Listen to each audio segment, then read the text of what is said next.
you should be fine. You're connected to the Comrex. Yeah, but I hear them. Oh, you hear the game. Jesus Christ, dude. I don't hear them now. Okay. Oh my gosh. Incredible. Absolutely.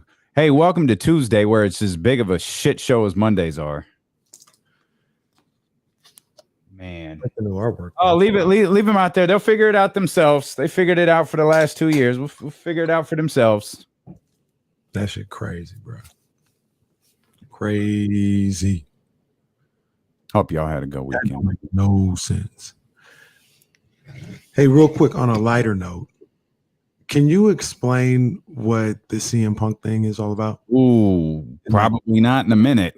Okay. Yeah. Save it. We'll save it, but I want to ask you another question. Okay. Is CM Punk about the business, or is he more about CM Punk? Yeah, hold on, Damien. Jesse says reconnect right now. Yep. You're on? Connected. Yeah, you can pop me down. So is this the circus we got to go through every day, Jesse? Jesse, you got me?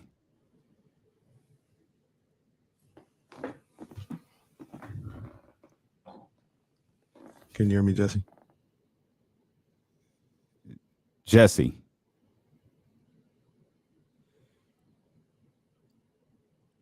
I hear you. You hear me? Now I hear you. Now okay. I hear you. I don't hear Jesse, though. Okay. Oh, there you are. We're good. We're good. Got you. Man. But, yeah, like, because it comes off about himself or about the business. He comes off as if he's about the business, but it feels like he's more about. He's kind of a dick. Like, I think he's probably I think he cares about the business, but I think he believes maybe the business stops without him. Right. So, like, he cares about the business when the business means. Oh. Yeah.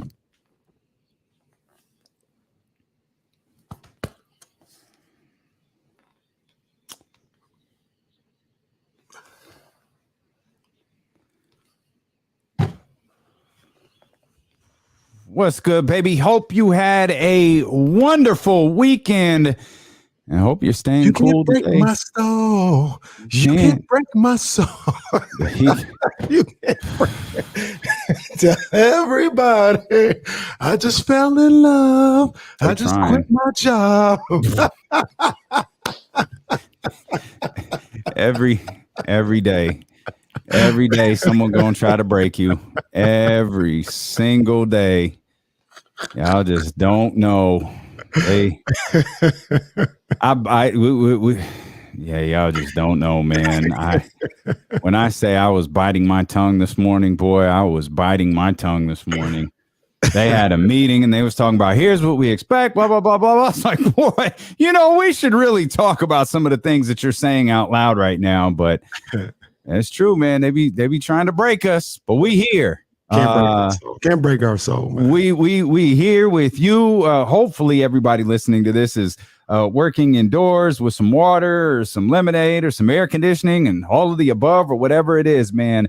But we've got you. Week 1 of the NFL season is here, and we have got plenty to talk about. I'm Damian Barling. Oh yeah. Acknowledge me. He's Kenny Caraway. Yes, sir. Acknowledge me. Boo this man. So,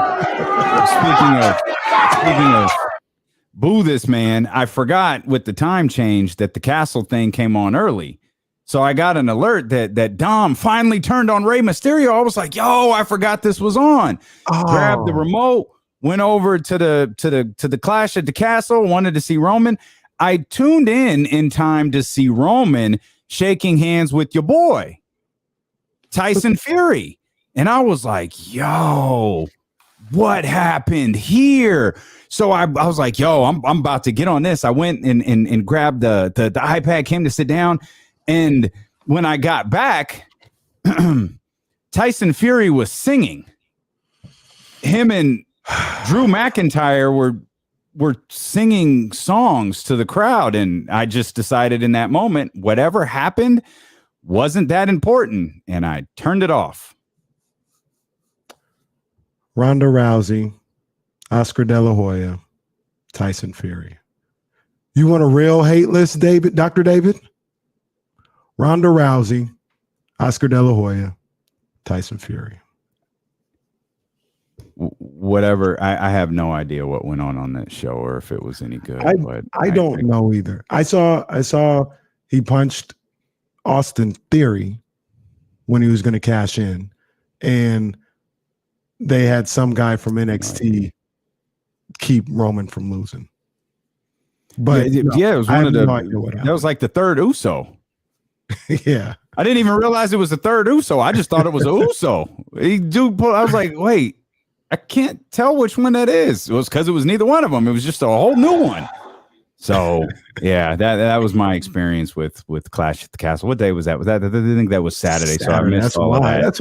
Oh my gosh, Triple H, please, please change. Not only was it Saturday, it was like Saturday morning. Come on, man. It's like, I got college football games. It's a great weekend for college football. Oh, we'll talk all about that. It was a great weekend with the WNBA playoffs. We even got some action in the U.S. Open. Not the action we wanted Friday night, but there was still some action in the U.S. Open. We'll try to touch on all of that. Eric Crocker, who's going to be with us all season long here, covering the San Francisco 49ers. He'll be with us here at 1 o'clock. Believe the professor, Jason Jones, will be with us here for his weekly visit. He just shows up. Like, we just put Jason Jones to work, man, and he comes to work. That's it. Hey, man, we got like 9 Kings podcasts for you to host this season. You down? Jason's like, yeah, cool, whatever y'all need. 10 podcasts, I got it. 10 podcasts a week, I'm on it. Speaking of the Kings, before we dive into football and all the other things going on this weekend and going on this week, a little rumor popped up courtesy of SI that one of the many teams exploring the fire sale that is the Utah Jazz was in fact the Sacramento Kings inquiring about Jordan Clarkson. Now, of course, that's something we speculated on last week. We wondered, like, all right, let's look at Clarkson and Bogdanovich and Mike Conley and some of these guys that you're probably going to believe are going to be pawned off here during the next few weeks. Let's see what's going on here. And I don't know. I can't figure out why it would make sense. I like Jordan Clarkson. Jordan Clarkson's like roughly the same age as Harrison Barnes. Maybe like a year. I say roughly. It's probably like a year difference, year and a half difference. Numbers are about the same. He hasn't been a consistent starter his entire career. That's not a knock. It's just now with the addition of Kevin Huerter, because I got to believe anything involving Jordan Clarkson involves Harrison Barnes. But I got to believe, like, I don't know that that's a step forward. And I don't know that there's room for Jordan Clarkson and Harrison Barnes if Kevin Huerter is going to be your primary backup 3. Yeah, I'm trying to figure it out. And when nothing wrong with inquiring. By the way, I just to be clear, I don't think there's anything wrong with the Kings asking. I can't piece this together. Well, when I say I'm trying to figure it out, I'm trying to make a way to get Jordan Clarkson on the team, because I'll take it. I'll take it. I'm almost to the point, like, depending on what the trade is for and what we'd be giving up or whatever the case, well, what the Kings would be giving up or whatever, I'm imposed to get him in the building and figure it out later. You want to maximize the talent pool that you have on this roster, and Jordan Clarkson helps that. So you don't know what you do right now? Is I that don't fair? know. Yeah, I don't know how I'd make it work. I'm just being transparent, and I don't know how I'd make it work, but I'd figure out how to make it work. I can promise you that. I'd figure it out. Just get Jordan Clarkson here, and we'll figure it out later. Absolutely. Okay. Okay. So Absolutely. you think, okay. Follow-up question. Can it get done without involving Harrison Barnes? I feel, well, let's take a look. Because if it does involve Harrison Barnes, it works out easily. You're swapping one for the other, but you're also swapping the same issues for each other, because Jordan Clarkson has a player option next season. Now it's different than Harrison, who's just done at the end of the year, but he does have the ability to leave. Yeah, and I mean, if you're putting Harrison Barnes in the deal, then like okay, because a lot of people feel like he's leaving anyway. But I mean, the way I look at it right now, Clarkson said to make $13 million. Is that correct this year? Sounds right. Okay. Think, 14 million option next year. Yeah. And I don't want this. I don't want this. You know what I mean? I'm just, but we're just trying to figure out a way to make it work.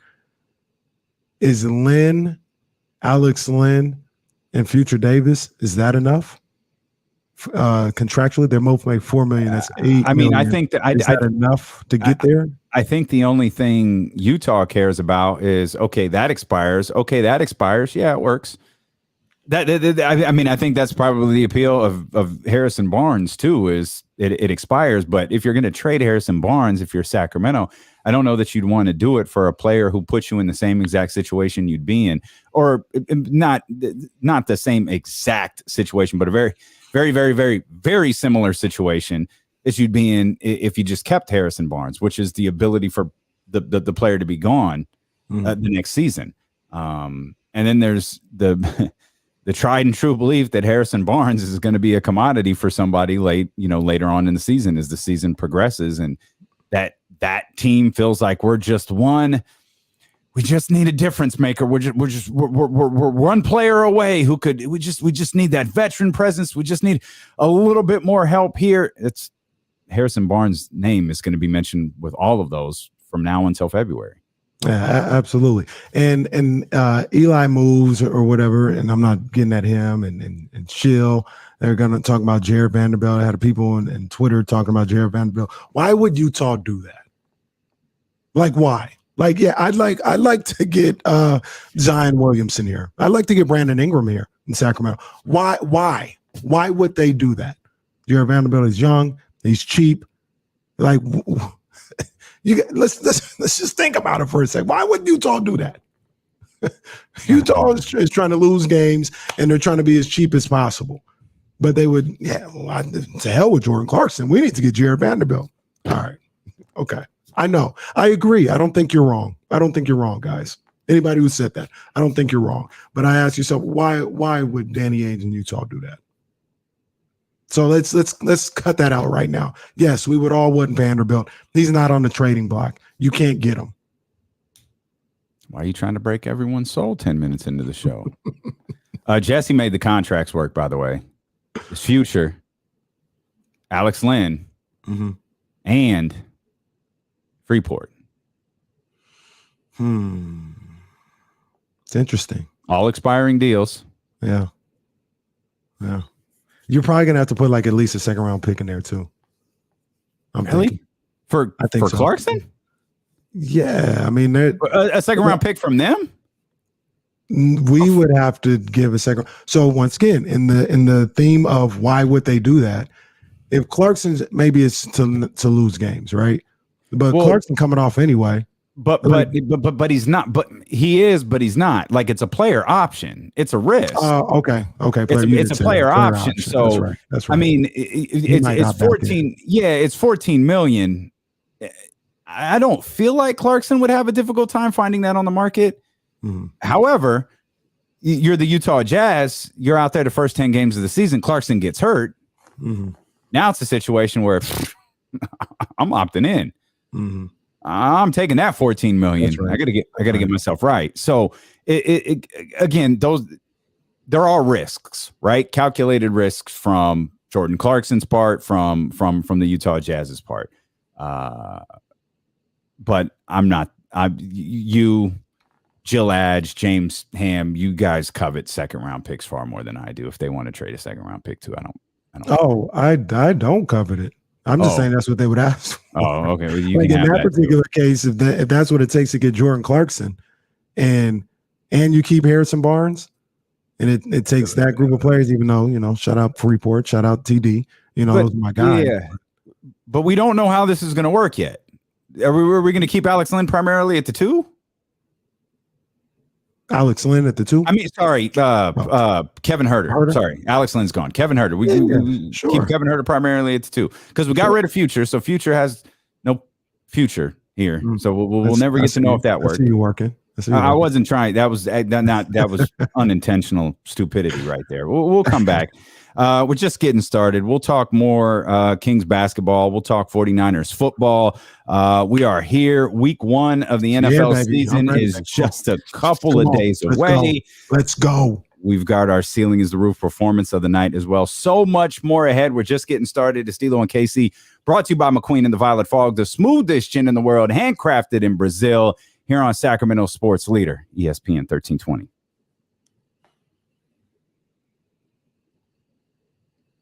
Okay. So yeah, because I was trying to figure this out, what exactly happened. But it feels like I was going to say was CM Punk is about the business as long as CM Punk is at the top of the business. That's what it feels like. Yeah. I think CM Punk is one of those guys who I think he kind of looks down at AEW. Like he knows it's not the WWE, and he knows he came from the WWE and he had that long run, even though Jericho did too. But he had that long run I think he looks like y'all can learn from me. I'm the guy. He's trying to big bro. CM Punk. Y'all begged me for years to be here, and now I'm here. And I'll say this: everyone's saying the everyone is saying the exact opposite. This is professional wrestling. If it happens in front of a camera, on social media, or where anyone can see it, I always believe it's part of the show. I saw Punk. I watched the press conference before I knew like it caused such a thing, and I was like, oh, he's turning heel. This is perfect. He's turning heel. It's fine. Like he's already kind of getting booed. Like I embrace it. He's a better dickhead than he is like conquering hero. I think you did it right out the gate. You got the big pop. Like everyone was so happy to see him back. That's great. Now settle into the role and be a dick. Like you are a very natural jerk. Be a jerk. Be a bad guy. I saw it all as a work. Everything says it's not. From top to bottom. Dave Meltzer was like, yeah, this isn't a work. It happened in front of a camera, so I think it's a work. Okay. Turn heel. That pop MJF got, though, oh my God. It was a good show and everything. Everything was good. I didn't think it was that good. I didn't watch it live. I watched it after the fact. The main event was really good. Punk and Mox was really good. It was what I expected it to be. It was they really are leaning really, really heavy on blood. And like especially with Mox, they lean really heavy towards that like physical violence stuff. But when like MJF got 3 huge pops, when people thought it was him and he took the mask off and you could see the back of his head, it got a pop. Then the Burberry scarf got like the biggest pop in history. And then the music hit and the pop got even bigger. And it was like, yeah, they're happy this dude is back. And I think they're playing that angle well. They're doing the they're trying to do that thing where they blur the lines between reality and TV a lot. And that's why I think all this stuff is part of the show. Has he been gone since that pipe bomb or whatever? Is he outside of Roman the next biggest star in wrestling right now? MJF? The hottest thing in wrestling right now, outside of Roman. Sure. He's not close to Roman, though. No. Roman is, but Roman, sure. Yeah, but sure. Yeah, like he's bigger than Drew McIntyre is. Yeah, it's or almost whatever, like Roman is Jerry Rice. MJF is the second best receiver of all time. Right. Yeah. The perfect. Yeah. It's just not close. And mind you, I said what I said yesterday. Jerry Rice is the best football player to ever play. football player, not just wide receiver. He's the best football player ever. Yes. Unequivocally. Hey, Jesse, what is this PSG thing? I didn't know the Champions League started. It started? Oh, it's lit. Well, I got the game on. You know what I'm saying? When is Tottenham playing the Champions League? Oh, it's really lit. I saw the game on Saturday too. Saw you out there grilling this really weekend. Crazy though.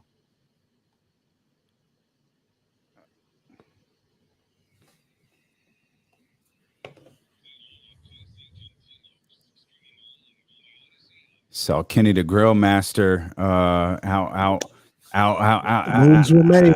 out in the barbecuing on little crypto arena.com. No crypto. It's little G1C. Always. Oh, okay. Little G1C. Yeah, you know, moves were made, you know. Shout out to my guy, Billy Joe, I think his name was, over at Home Depot. You know, he made sure we got the right one. There you go. And it was a tight it was tight trying to get into the SUV, but we made it happen. Got some string, got whatever we needed to do. Got that thing, was riding down I-5 a little bit.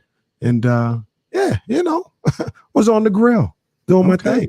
Okay. Yeah. All right. Wasn't the only one. You know what I mean? I wasn't the only one. See, it's funny to hear you talk about like you had to get the grill.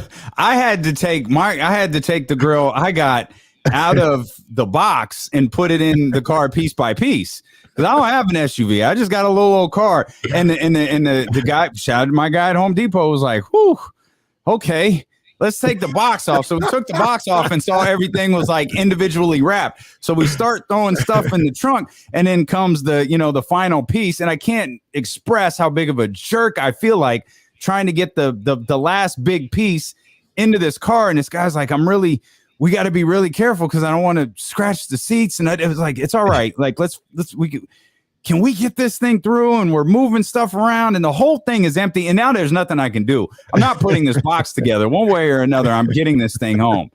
And we finally got it into the back seat of the car, and just pieces everywhere, just all over the place. Drove that thing home. It was easy at the Home Depot because I have my guy, and we're putting on. When I got home, it's like, man, how many pieces are there? And took it all out. It only took a few minutes to put together, but I had my first grilling experience this weekend. There we go. And I was very nervous. Like I wanted to do the whole IG thing to show, the chatty house, your boy. I did it. I'm cooking for my people. But I had it in there for like 90. I cooked my friend's tri-tip, right? And I had it in there for. It has an app, so I'm just following the instructions. I don't have an app. What, you don't have an app yet? That's what I heard. You don't have an app yet, but I was following the instructions on the app, and so I go to get the. I'm like, all right, it's been in there 90 minutes. I know the next step is the sear part, so it's got to be, looking good right now. And I go get it, and I'm like, oh man, is that cooked? And I'm just looking at it like, yo, I don't know if this is. I was like, oh man, okay, just follow the instructions. The thing's heating up. Now you take it off, you let the grill heat up, and then you put it back on to sear for however long. So I put it back on, and it's doing its thing. Walk back in the house, and I was like, yo, we should start playing in DoorDash because I don't know how it's going out there. To make matters worse, shout out to local company No Move Foods. I was talking about that with Deuce and Mo last week. I had gone to the co-op and got some of what's their plant-based carne asada. In thinking only about the tri-tip for my friends, I threw the carne asada on, forgetting with plant-based meat, you're not really cooking it as much as you're warming it up. So it wound up sitting out there. It turned into beef jerky because I was just so consumed with the tri-tip that I had beef jerky. Man, you got room for all that? That's crazy. That boy got room for all that. Damn. Stop. I'm just getting like one hamburger on at a time, man. That's a lie. And I can confirm that's a lie from @IamKDiddy on Instagram. You were serving all of Elk Grove hamburgers, And I just had a couple of tri-tips and some what turned into beef jerky carne asada on my thing. But they were just like, don't worry about it. It's gonna be fine. It's gonna be fine. Pulled the meat off, and I'm let it sit. Like, I don't need it. I know how to cook it though. Let it sit. Brought it in the house. Sliced through. All the way official. It was all the way flawless. official. It was flawless. Yeah. They ate it up. It was perfect. I gnawed on my plant-based beef jerky, but they were very happy with how those tried. Man, see, so yeah, I couldn't make a Damian move. You know what I'm saying? Just the way my bank account was set up. You know, the way all our bank accounts are set up. To be honest with you, we couldn't make a Damian move. You're just gonna tell lies. You're just gonna tell lies in front of all of us, huh? So because I consulted, I knew better than to text Kenny. I didn't text Kenny. I text Jazz. I was like, Jazz, I think I need to do this. It's been talked about. What do you think? And we went over all of the options, and I was like, man, I feel like the Traeger, the little smoker thing could be the move, like, because I could do the meat for my friends, but like I could do pizza out there, I could do all of this different stuff, and it seems like it'd be really easy. And she was like, yeah, that's the move. That's the move. I was like, okay, that's what I'm gonna do. And so I was going to do the videos, and I wasn't going to tag you in it. I was going to tag Jasmine in it, but it didn't. I was like, it looked like I'm serving my friends raw meat. Like, I ain't doing this. I didn't know I wasn't confident. And I guess that's just not only my inexperience with cooking meat, but just even before then, like, I didn't grill. Yeah. So I was like, man, I'm not a grill master yet. I'm on my way, but I'm not a grill master yet. But I went, to the Home Depot. We didn't even really go to get a grill. We was getting some other stuff, and then we was like, oh, I go to grills or whatever. We saw a couple of deals or whatever on the website, and we were going to get the smoker, and because I want the charcoal, but once I saw the price tags, I was like, I don't know if I want the charcoal, after I saw some of them price tags. Mm-hmm. So I was like, at least let me get a smoker. Smoker was about the same. And then the guy was like, yeah, it's not really good for, like, if you want to make some hamburgers real quick. Like, a smoker is a smoker. Like, it's going to take some time. Like, if you want to get something real quick, you need charcoal or propane. And we talked about it last week, man. Propane, I could just see it. I don't want no problems. Damn shame what happened to Kenny Caraway. I don't want no problems with it. So I was kind of against it, but then the guy was like, nah, you'll be good with you'll be good. You'll be able to do everything you want to do. So got that. And then he was like, oh yeah, they'll come set it up for you. I was like, oh, that's great. They're like, yeah, they usually go on like a Tuesday or something like that. I was like, hold on, man, it's a Saturday morning, man. I want it for the weekend. I'm trying to flip some burgers right now. And he's like, well, you could take this model. And I was like, all right, cool. And then, like I said, you legit took the grill, like, out of the store and put it in the SUV. Yeah. It wasn't in okay. Yeah, we took the model. He's gotcha. Like, the model right now. Okay. Like, all right, bet. And like, it was, it's touch and go, but the queen bee is like the type of person like, oh, you want this 8-piece furniture set? I'll take it right now. I got an SUV. What? So once she had her mind made that, we can put it in the back of the truck. I was like, we can't put that in the back of it. Sure enough, we found a way, tied it down a little bit or whatever the case may be. Mm-hmm. Had that, got her back onto back off of the truck, grilled it. It's all good. It's all good. It's ready to go. Yeah. Good stuff. You said her. Did you name? I had to name my grill. It's one of the steps in the app. So I named the name. The girl's name is Beyonce.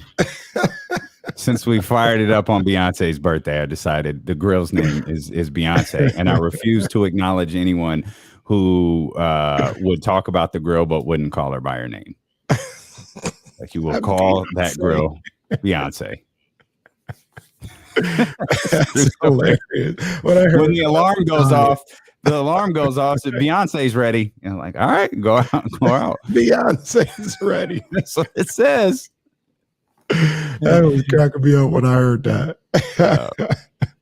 But yeah, man. Oh, I also want to give a big shout out to my man Denzel and the whole family. Oh, IKEA over the weekend. I heard that story. Yeah, I heard that story.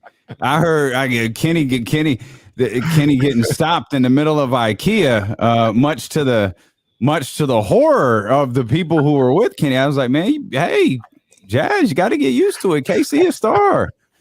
That's just the way it is. All I heard after that was I should have left you at home, like I originally planned to do. That's what I heard too. And from what I hear, you're not allowed to go out anymore. So those are not with the family. Rules of the game. Kenny's not allowed out, not allowed shopping anymore. We're gonna talk about sports for sure, because we're out of the dog days now. Like we can talk about sports. This isn't July. It's going down now. Like, yeah, no, like, we don't have to talk about this the whole time like we did 3 weeks ago. Yeah, we here. I thought about something, and look, this is gonna come off a certain way, and I don't mean it. I don't mean it at all to like say that you're old or nothing like that. But I was thinking about it. I was like, like this is all kind of new to me, and I was like, dang, he's been in the game for 20 years. Like this been happening to him.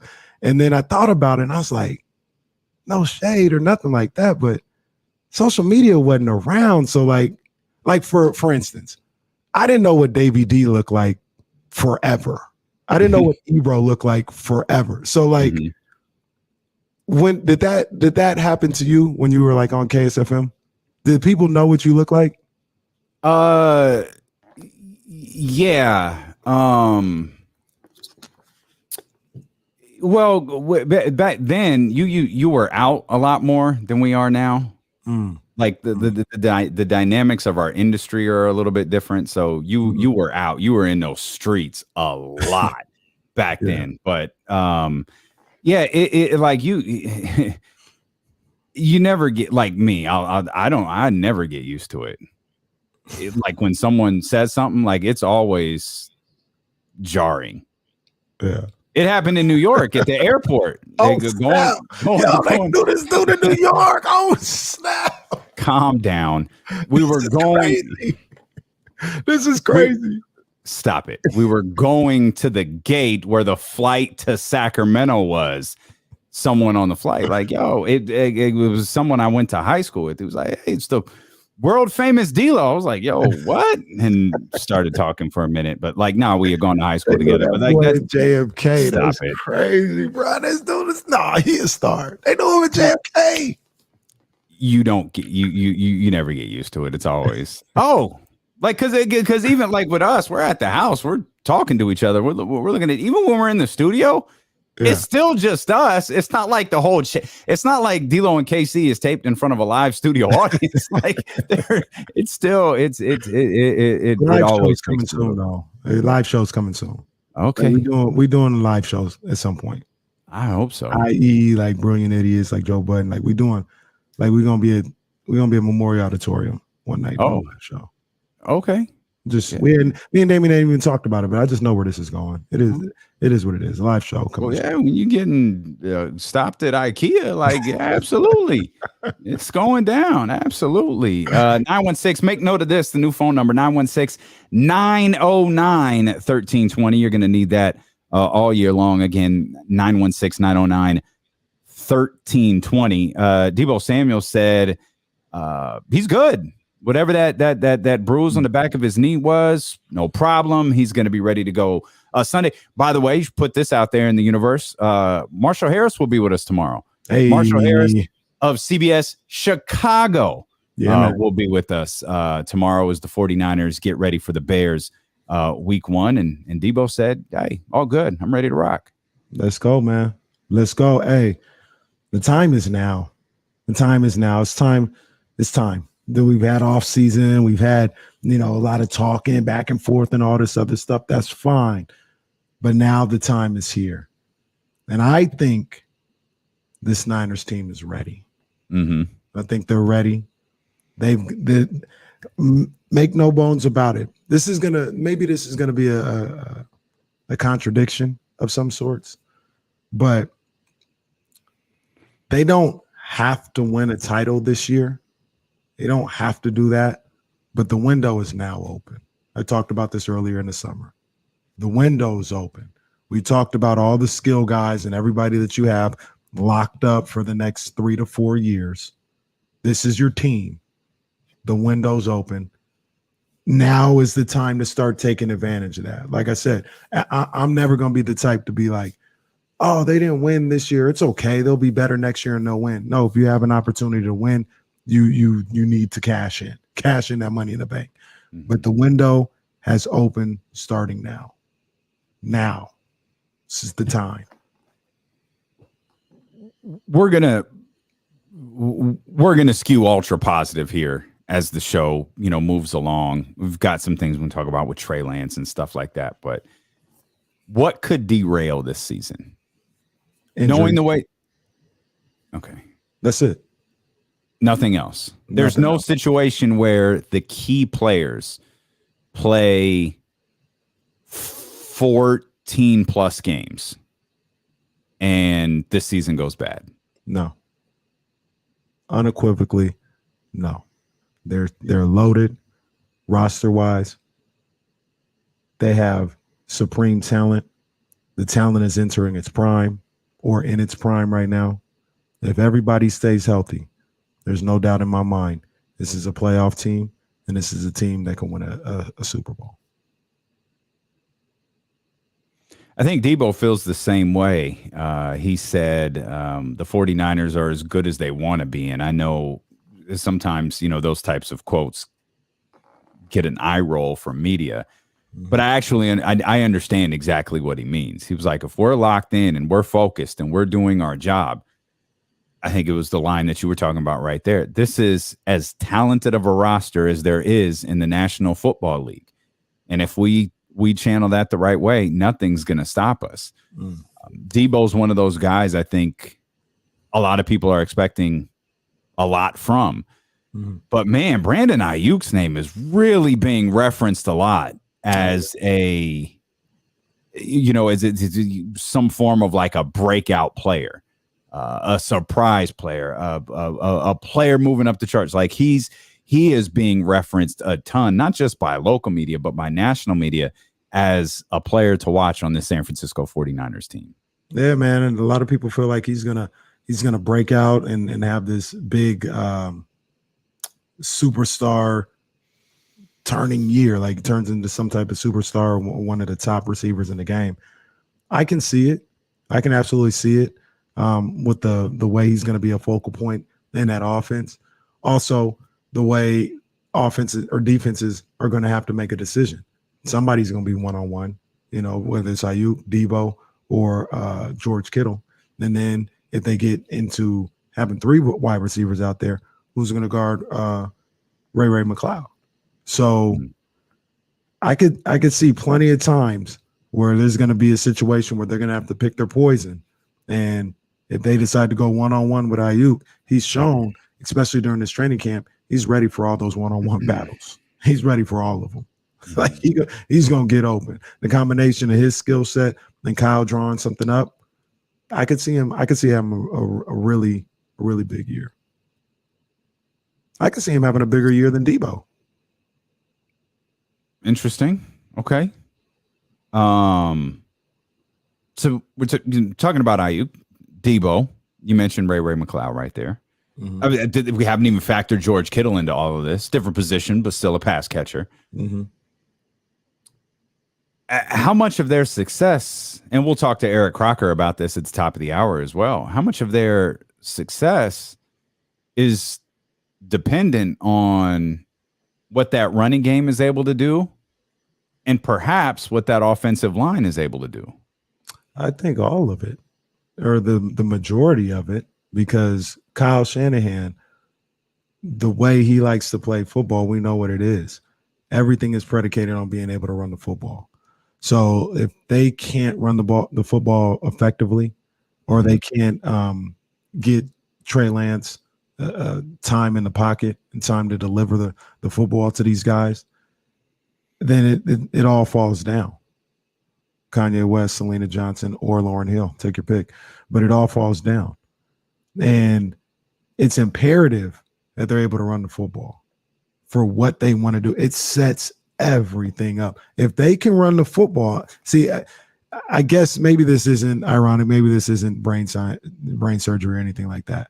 But if they can run the football, it's going to open up everything for those receivers, because now Kyle's going to have the defense on their heels. He's going to have some indecision going on with the defense because the way he sets up the play action and the way he sets up different pass plays with run plays. So, for instance, they're running to the left right over Trent Williams, and they're doing that for 5-6 yards a pop, and he's doing that 4 or 5 times over the course of 2 different drives. By the time you get to that 7th play where it looks just like that same play, everybody's biting that way. Here comes the play action, rollout, big bomb for Debo, Ayuk, or Kittle, or whatever the case may be. But if they can't get those 5-6 yard gains or whatever the case may be on that play, that they can't get the play action rollout on the other side and get the big play. Like, that's just, they don't have these physically overpowering receivers in the pass game. Debo is that way after the catch and when he's running the ball, but like a Julio Jones, like a Justin Jefferson or Jamar Chase, they don't have those type of just overpowering physical receivers, whether it's being able to go get up and catch a ball or just being taller than the DB. They don't have that. So some of that stuff is going to be with the flow of the offense and the scheme. And if they can't run the ball, it heavily affects what they can do in the pass game. Which makes me think that there's a situation here where if, you talk about breakout stars, Brandon Ayuk being a breakout star. Okay, that's fantastic. Mm-hmm. But if a breakout star winds up being Elijah Mitchell or Davis Price or Jordan Mason or one of those running backs, that could change the complexion of the entire season for the San Francisco 49ers. It's great that you got, like, you reference all of those offensive guys, and they're all pass catchers, whether it's Kittle or it's Debo or it's Brandon Ayuk, and then of course you've got Trent Williams there, but you're talking about pass catchers. If you're able to get just one that's a running back, it changes everything. Absolutely. That changes everything it changes everything, obviously, for the running back. Changes everything for all 3 of those pass catchers we just referenced. Changes everything for Trey Lance. Changes everything for that offensive line. Changes everything for Kyle Shanahan. If you could just get one of these running backs to hit on their own, and I'm not asking for, even if the offensive line is as sketchy as we believe it to be, but you've got a running back that can still make a defense pay. That opens up everything, because I think everyone is looking at the 49ers the same way. Take advantage of their offensive line right now. Mm-hmm. And if you got a running back that can move, I don't want to say the offensive line is irrelevant, because that's absolutely not true. But if you got a running back that can create their own space and create their own yards, that changes everything for Trey Lance in the passing game. Yeah, and to be honest with you, this is why Kyle Shanahan gets the praise. This is what we expect from him. We expect him to be able to coach through whatever deficiencies they have on the offensive line. He can't turn water into wine. We're not saying that. If they're just incapable, then they're incapable. But if there's a sliver of being able to coach around some of the deficiencies on the offensive line and offset that with play calling and the way you set things up, Kyle Shanahan has to do it. This is his job right here, to make sure that the offensive line, if it's not up to par, if they don't have the talent, that it doesn't submarine this team. That's his job. And if he can do it, that's why we give him the love. That's why we call him the offensive genius and all this other stuff. If he can't do it, he didn't get the job done. You can talk about, they didn't go into the offseason and handle the need. You can say that, and that's true. But if what they have, they don't have this just all 5 of these guys are garbage. They don't have that. They at least got maybe the best offensive lineman in the game in Trent Williams. If you can't figure out a way to make it work around that, at the very least, make it work. Not that's before I say excel, but just make it where it doesn't submarine your season. That's a knock on Kyle Shanahan. He's got to be able to coach around that and have this team execute even through the shortcomings on the offensive line. More 49ers football to talk about, more NFL football to talk about, as opening night is just a couple of days away here. We got our Ceiling is the Roof performance of the night coming up as well. And Eric Crocker, Locked On 49ers, our 49ers analyst for the season. He joins us at the top of the hour as D-Lo and KC, brought to you by McQueen and the Violet Fog. The smoothest chin in the world, handcrafted in Brazil, continues on Sacramento sports leader ESPN 1320.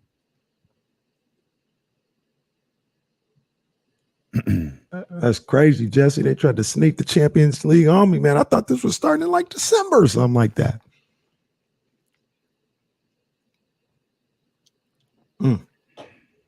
That boy Mbappe crazy. He is a beast.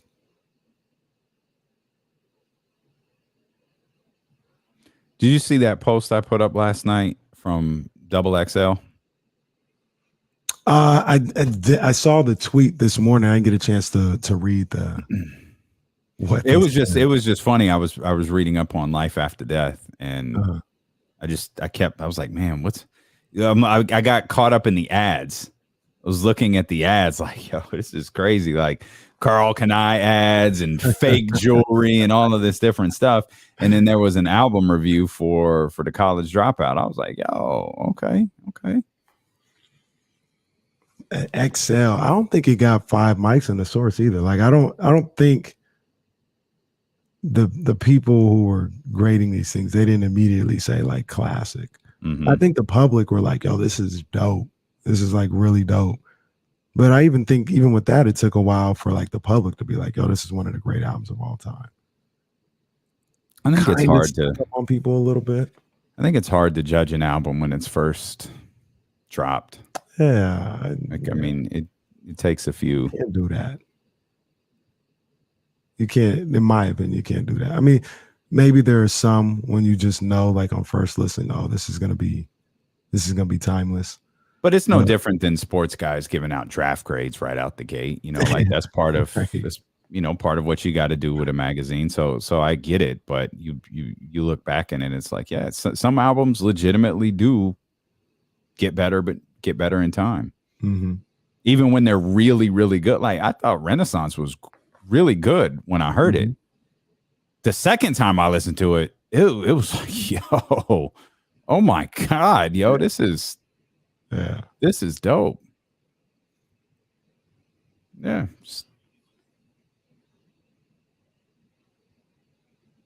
Run that back one more time. The Fantasy League. Oh. Yeah, I figured I'll bite the bullet. Yeah, I ain't doing the that. Sports. We got to have the sports station. I saw Aaron was like, the ESPN crew here? No. Yeah, I did that. I good team building first time around. I ain't doing that no more. I hate that stuff. I actually had a fantasy draft last night though for the family fantasy league. I think I'm gonna do some work.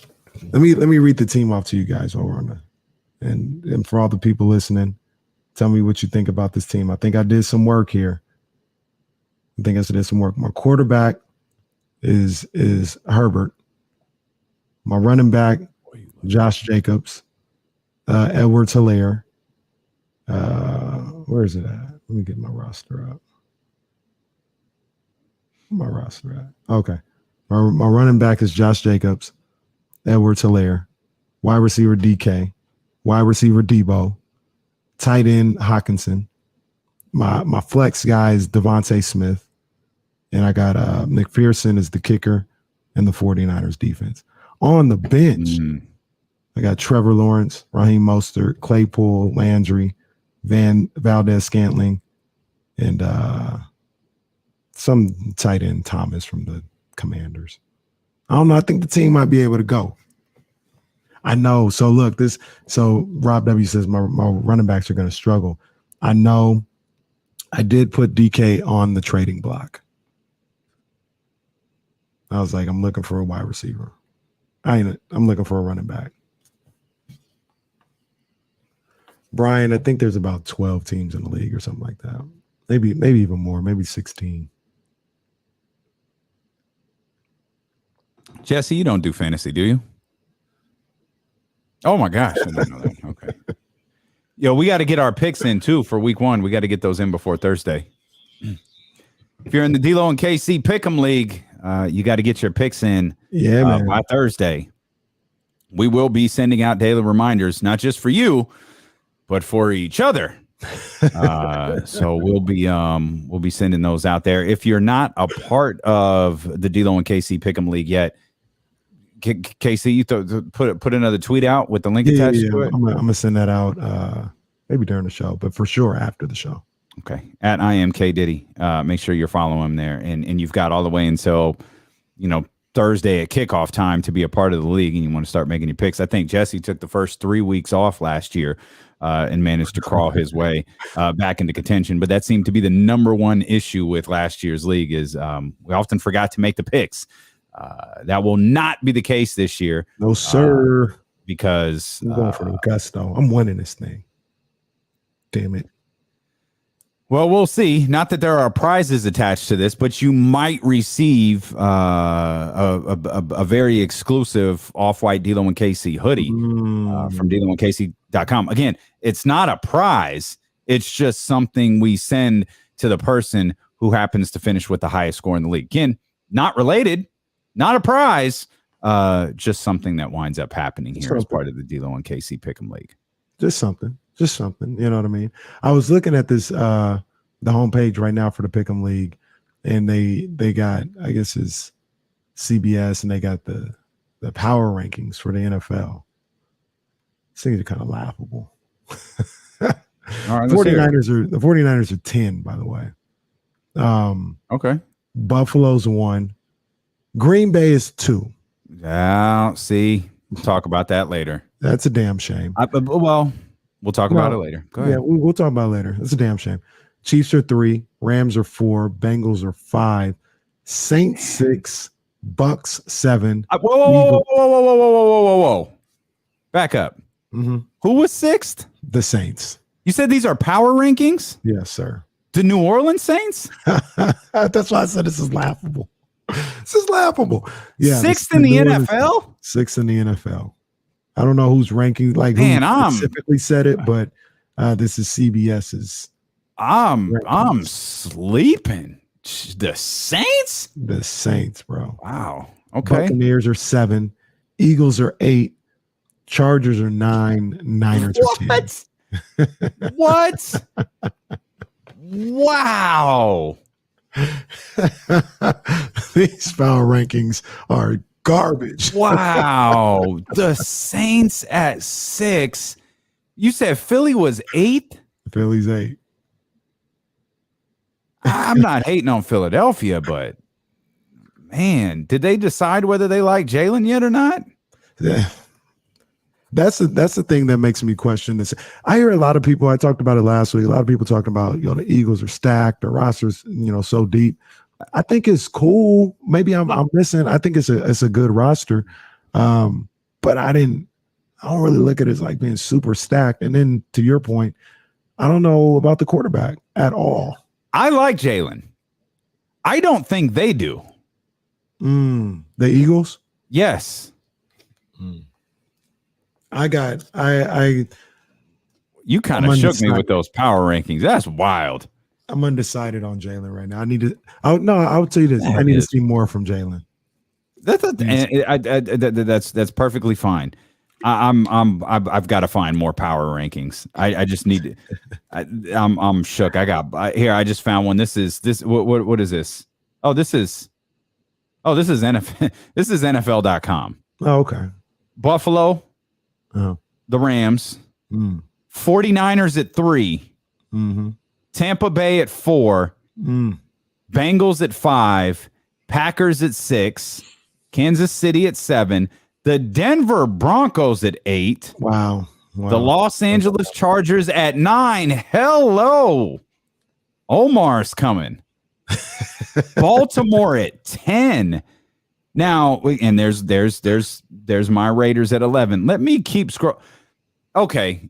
I was hoping to be scrolling for a while. They have the Saints at 13. I'm sleeping. That's me. I guess I've missed the boat on this. I mean, the Saints. I think the Saints are a playoff team. I think they're gonna make the playoffs, especially in the NFC. I think they're solid. I think their defense is cool. But I don't think they're a top 10 team. Like, I haven't seen a power rankings list that doesn't have the Bills at 1. Here's it, man. Look at here's another one. Which one's this? This is SI. Bills again at number 1, Packers at 2, Rams at 3, Kansas City, Tampa Bay, your Chargers, the Bengals, San Francisco at 8, Omar at 9. It's the Ravens. Denver Broncos at 10. There's Philly. There's Indy. There's my Raiders. There's the Cowboys at 14. And there's the Saints at 17. Boy, this is all over the place. Yeah, I can't. I guess that's why they're preseason power rankings. I couldn't believe the Saints were that high. Didn't see that coming. Didn't see that coming. It didn't. I didn't even connect it. They're rated above the Cardinals in every one of these lists. Well, the Cardinals, like the Vikings, for instance, right now are like the hot team from everybody. The Cardinals are not. No, they very much are not. Nobody believes in the Cardinals. The Buffalo Bills are number 1 on every single list. Every single one of them, Buffalo is number 1. They really like Baltimore too. San Francisco at 7 here on this ESPN list. Dallas Cowboys at 10. That's the highest we've seen them. The Raiders at 13. Philly at 15. Oh, see, this is what I'm expecting. New Orleans all the way at 20. Miami above them. The Cardinals above them. What were those? 6 from CBS? Boy, that is crazy. Wow. That is nuts. And like I said, I don't have a name to put to that. I don't know who's saying this. But so according to NFL media, they're either 6th or 20th. Somewhere in between there. There's somewhere in the category of Kansas City, Green Bay, and San Francisco, or the Commanders. No, that could get ugly. But see, and I feel like they're doing a disservice to the Saints a little bit by putting them that high, because the Saints are cool. Like, I think they're a good team. They're a playoff team, but having them at 6 is kind of nuts. Okay, I guess I'm just missing it. Is it their defense? Like, is Michael Thomas? Are they getting along yet? You never know what's going to happen with him, but you got Jameis, depending on how you feel about him.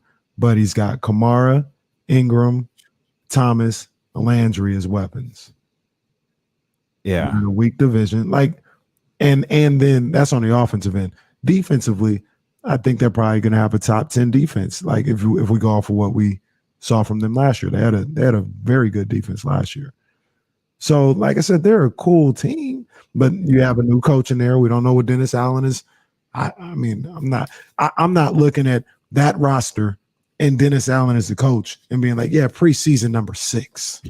Like, I can't do that. They may be good. He may be good, whatever the case may be. But before a game has been played, I can't look at them and be like, yo, this is a top 10 team in the game. I'm going to throw some NFL hot takes. And I think hot takes is just kind of another word for when someone says something stupid and you just throw it out there, but you can cushion it by saying, oh, that's a hot take, because that's a lot more polite than, yo, dude, that's stupid. What are you talking about? My hottest take involves that division.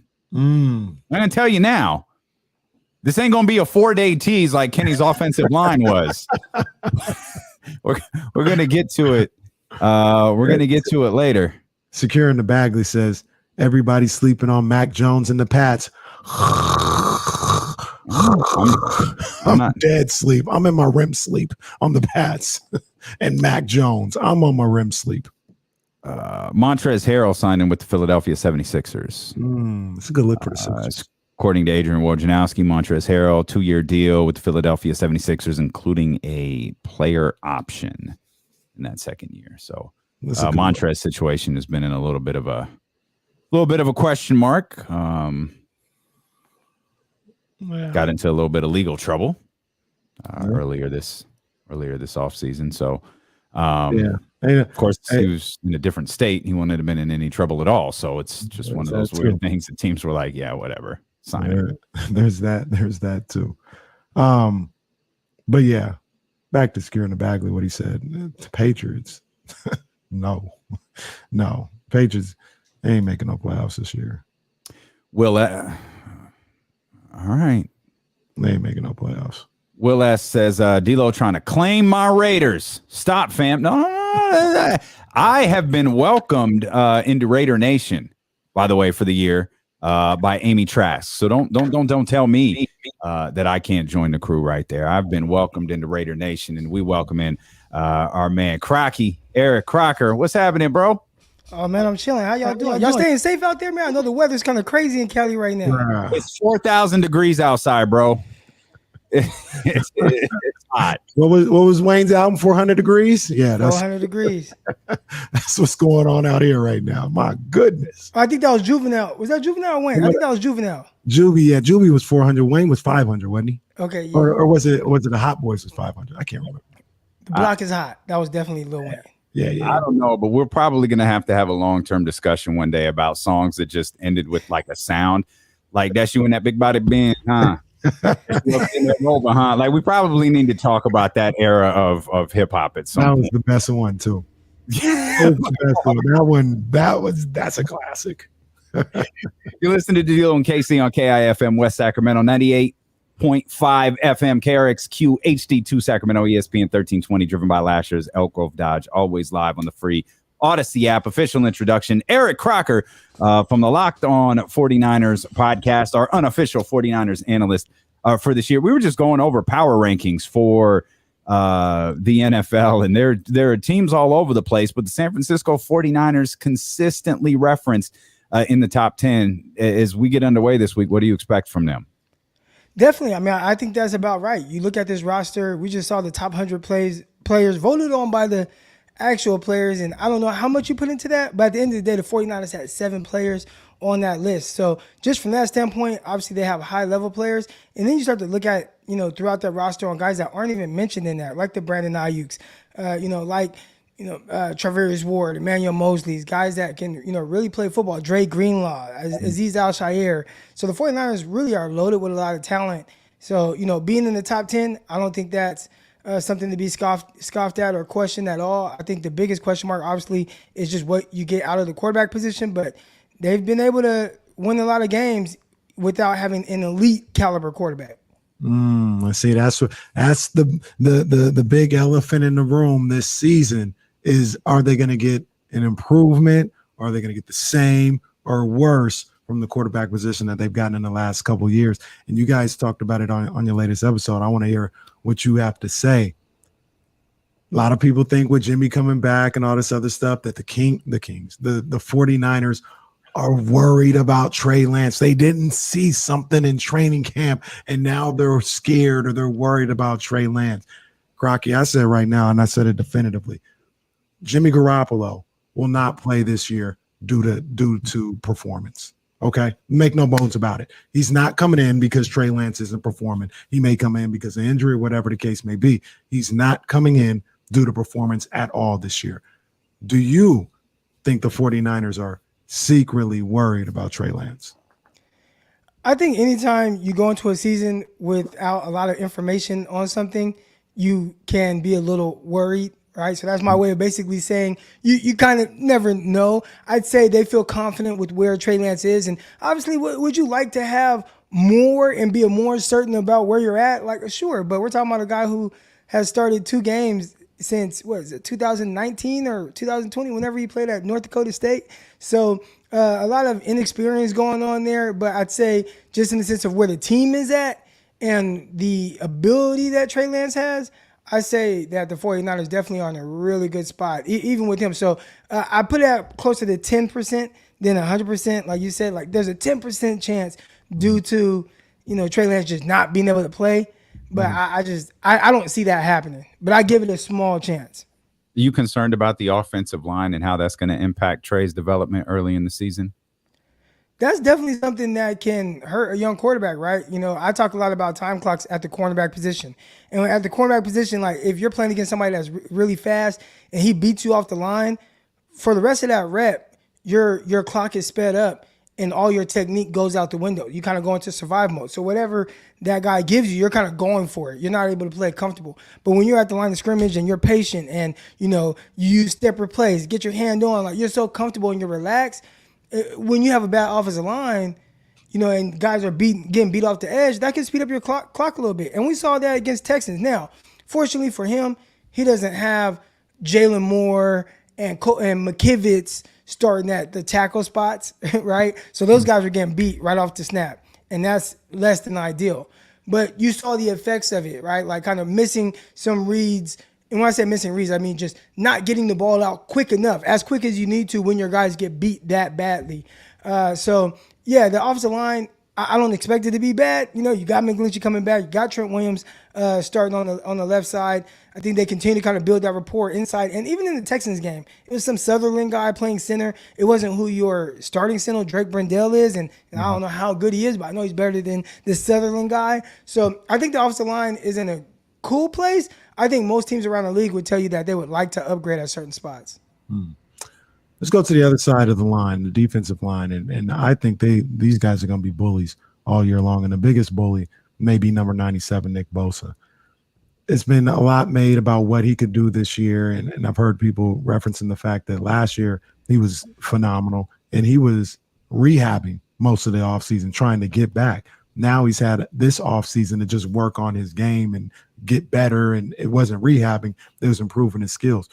What are you expecting from Nick Bosa? We talking, I think the discussion this morning, 20 sacks for Nick Bosa. You think he can get to that? Man, defensive player of the year, that's the caliber of season that I'm expecting from a guy like Nick Bosa. You just can't block him. And I remember, watching and seeing all the clips from 49ers joint practice against the Minnesota Vikings. And they just couldn't block him. It almost looked like he started getting bored because he's going around guys too easily.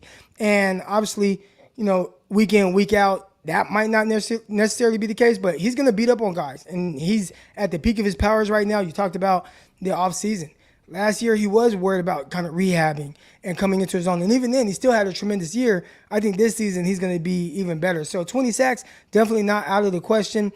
They're going to have to double him. And I think if they double him, that frees up guys on the other side. They have to chip block him. So, I remember seeing this clip and kind of go viral. It was Larry Fitzgerald in the slot.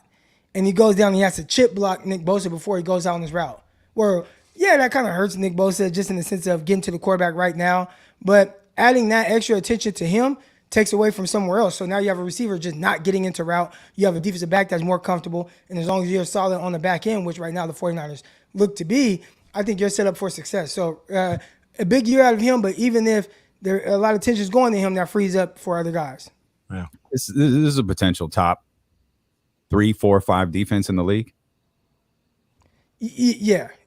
I mean, last year they were number 3 overall defense, and that was with me and you playing at the cornerback positions for most of the year, right? And listen, maybe when I was younger, it's like, okay, all right. Now, oh no, and I'm talking about me right now. Like that's who they had at cornerback. So they figured out a way to get by and still have the number 6 overall pass defense, even though it wasn't as great as the numbers said, but just in the sense of the production that they were able to put out there, this year they look to be better. On all fronts. We talked about Nick Bosa coming back this year. Healthy Eric Armstead. We'll see what happens with Javon Kinlaw, but he looks like he's ready to go to contribute, at least be a 2-down type of guy. Ebucam on the outside. Drake Jackson coming in. I mean, they're pretty loaded and they're really healthy right now. So if they can kind of keep this and just not lose too much, you're already losing Jimmy Ward. That's not ideal. But I think overall, definitely could be a top 5, top 3 defense. All right. Week 1 against the Bears. The Bears are terrible. I mean, their skill position guys are terrible. Their offensive line is terrible. Justin Fields, bless his heart. I like Justin Fields, but they're not giving him much of anything to work with. In a just a regular sense, the Niners should win this one by 3 scores. But it's week 1. It's on the road. The Bears are going to be, if any time throughout the season, the Bears are going to be hyped up and feeling like they can conquer the world, is going to be going into week 1. Is this a dangerous game off the rip for the 49ers based on that kind of stuff? You got a young team in Chicago who doesn't know that they're probably going to stink this year and they're going to be feeling good about themselves. I think it can be dangerous. You kind of go back and look at week 1s by the 49ers, right? And we won't even talk about like week 1 Carolina Panthers, Kyle Shanahan's first year coaching. We'll talk about the next year where you go into Minnesota on the road with Jimmy Garoppolo starting at quarterback, where he throws 3 interceptions and you lose by 8 points, right? Weird game. The following year, you look at where they started. I think they're playing Tampa Bay Buccaneers. That was a close game. 49ers were able to pull it out because 2 pick sixes, one by Kelly Witherspoon, one by Richard Sherman, right? And then you kind of just keep going and looking at those week 1 games, and they've always been weird. 2020, I believe it was, the 49ers coming out off of a Super Bowl appearance. Everybody's high. They're fairly healthy. The Deebo Samuel missed that game, but for the most part, it's like, oh, we're ready to go. You play the Arizona Cardinals. You're at home? Oh, you're going to dog these guys. Well, you lose. So we've seen the 49ers in that situation where it did look a little weird. You'd hope that this goes closer to what they got last year against the Lions, where I know it ended weird, but at one point, I mean, they were beating the Lions 41-17, something crazy like that, and up into the last couple minutes of the game. So can you get more of that performance?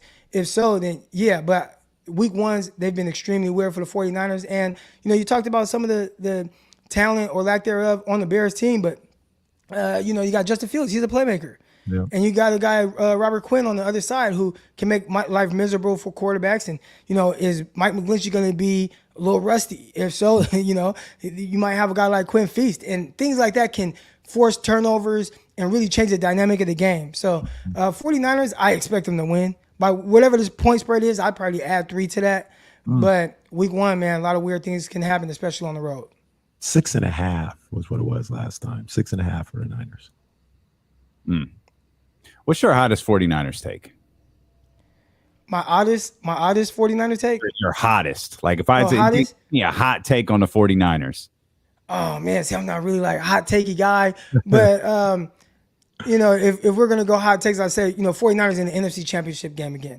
And I know a lot of people that's not really hot takey, but I think it is for a quarterback, first year starting, NFC Championship appearance, like that. To me, that's huge. And I think because they had so much success last year, you watch the game, I mean, they were at 10 points in the fourth quarter, and you expect them to win, but we look at them through the eyes of, oh, this was an NFC Championship caliber team. Yeah. They had to sneak their way into the playoffs. Yeah. Like this was a team who it looked like at one point, like, oh my gosh, they're missing the playoffs because they're down 17-0 week 18 in a must-win game. Crazy. So, I think, NFC Championship, although we've seen that a lot from the 49ers lately, I think it's like 5 times over the last 10 years, right? Like something ridiculous. But I'd say even then, that's still a hot take considering the inexperience at the quarterback position. For sure. I think everyone tries to hedge their bet with Trey Lance. No, this team's really good. But you got that first year quarterback. You don't know what you don't know. Okay, week 18. A lot of people are like, oh man, Trey Lance, he played well against Houston. Some people, he was so bad first half. And it's like, okay, 10-13. He threw a pick or whatever. It wasn't crazy. But then he played well second half. He started settling down. And there were a lot of people saying, even like Chris Sims, man, I probably would go with Trey Lance week 18 against the LA Rams. Mm-hmm. And I was like, no, the hell I'm not. And my reasoning for that was, if Jimmy Garoppolo can throw a football and he looks normal like Jimmy, which I thought he did, he just looked like Jimmy, right? Mm-hmm. I would rather go in with that than an inexperienced quarterback because there's so much that they just have not been able to see, right? I mean, if I'm defensive coordinator for the LA Rams, I'm throwing everything at him. And I believe it's Raheem Morris. He's a tremendous coordinator, right? So I'm throwing everything at this young guy. And I think that's what teams are going to do this year. And everything is going to be a learning lesson. Everything he sees, how he reacts. Now, the thing that can help offset that is, I got Kyle Shanahan as our offensive coordinator. He's calling the plays. And he sees the field extremely well. But just in the sense of, young guy, whatever, ups and downs, there's a reason why all those guys, outside of Mac Jones, was throwing under 60%. And even Mac Jones, everybody talks about him and it's, Mac Jones should have got him. Like, they lost 4 of their last 5 games. He threw 7 interceptions in those games. He hasn't started off this season. The offseason hasn't gone well for them anywhere you read. It looked weird in the preseason. He's completing like half of his passes and throwing interceptions right to linebackers. So a lot of these young guys, man, and those are guys that have played a lot of football. They have ups and downs. So I'd expect the same from Trey. The biggest difference is Trey has a tremendous team around him to help him through those growing pains. Yeah, facts. Rocky, we looking forward to the season, man. We appreciate you so much for being with us. All right, thanks for having me on, y'all. All right, that's Eric Crocker. Locked on 49ers, man. You want more 49ers coverage? That is where you get it from. He's going to be with us each week here as the season finally gets underway on Thursday. And then, of course, San Francisco 49ers football here on ESPN 1320 on Sunday. We'll come back. We'll digest some of the things Crocky said. We'll talk more about the San Francisco 49ers. We'll give our Ceiling is the Roof performance of the night as well. Much more ahead as D-Lo and KC continue here on Sacramento Sports Leader ESPN 1320.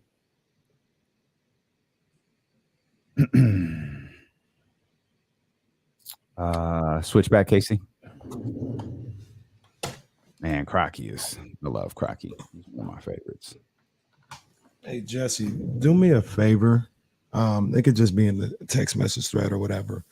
But whenever you get done cutting like Crocky or any 49ers person's interview, send me the time, how long it is, because it's outlining that the pregame show. So, yeah.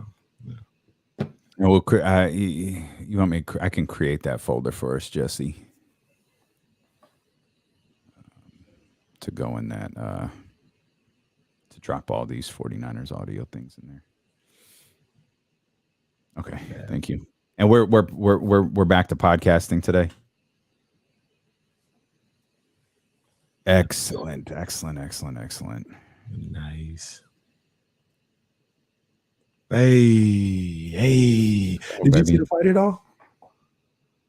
I didn't. I wanted to. I just it was a busy weekend as far as like getting stuff around the house ready. But I heard it was a good fight. Yeah, I heard it was a good fight. I heard Ruiz had a good showing in the ring, but just like the crowd was there too, though. Yeah. I want to see. Can y'all hit the thumbs up while you're here? Sorry, Casey. No, I was just saying we're gonna talk about it. Can y'all hit the thumbs up while you're here? We let a lot of that slide during the off season, man. But we here. We got to get back on track. So if you're watching, if you could hit the thumbs up, man, we greatly appreciate it. If you're not a subscriber yet, become one. You don't want to miss out. Once we get rolling on Mondays, and then on Monday, just yesterday, we're 3 weeks away from the start of training camp. Yep. 3 weeks away from the start of King season. So y'all don't want to miss out, man. Hit the thumbs up, become a subscriber, do all of that good stuff, man, if you're on YouTube or Twitch. And we're working on a few things behind the scenes to kind of upgrade the look of the show a little bit and get us on a couple of more channels. So we're working on that right now. Crossing our fingers. Anytime the company got to come out of the pocket, it gets a little dicey.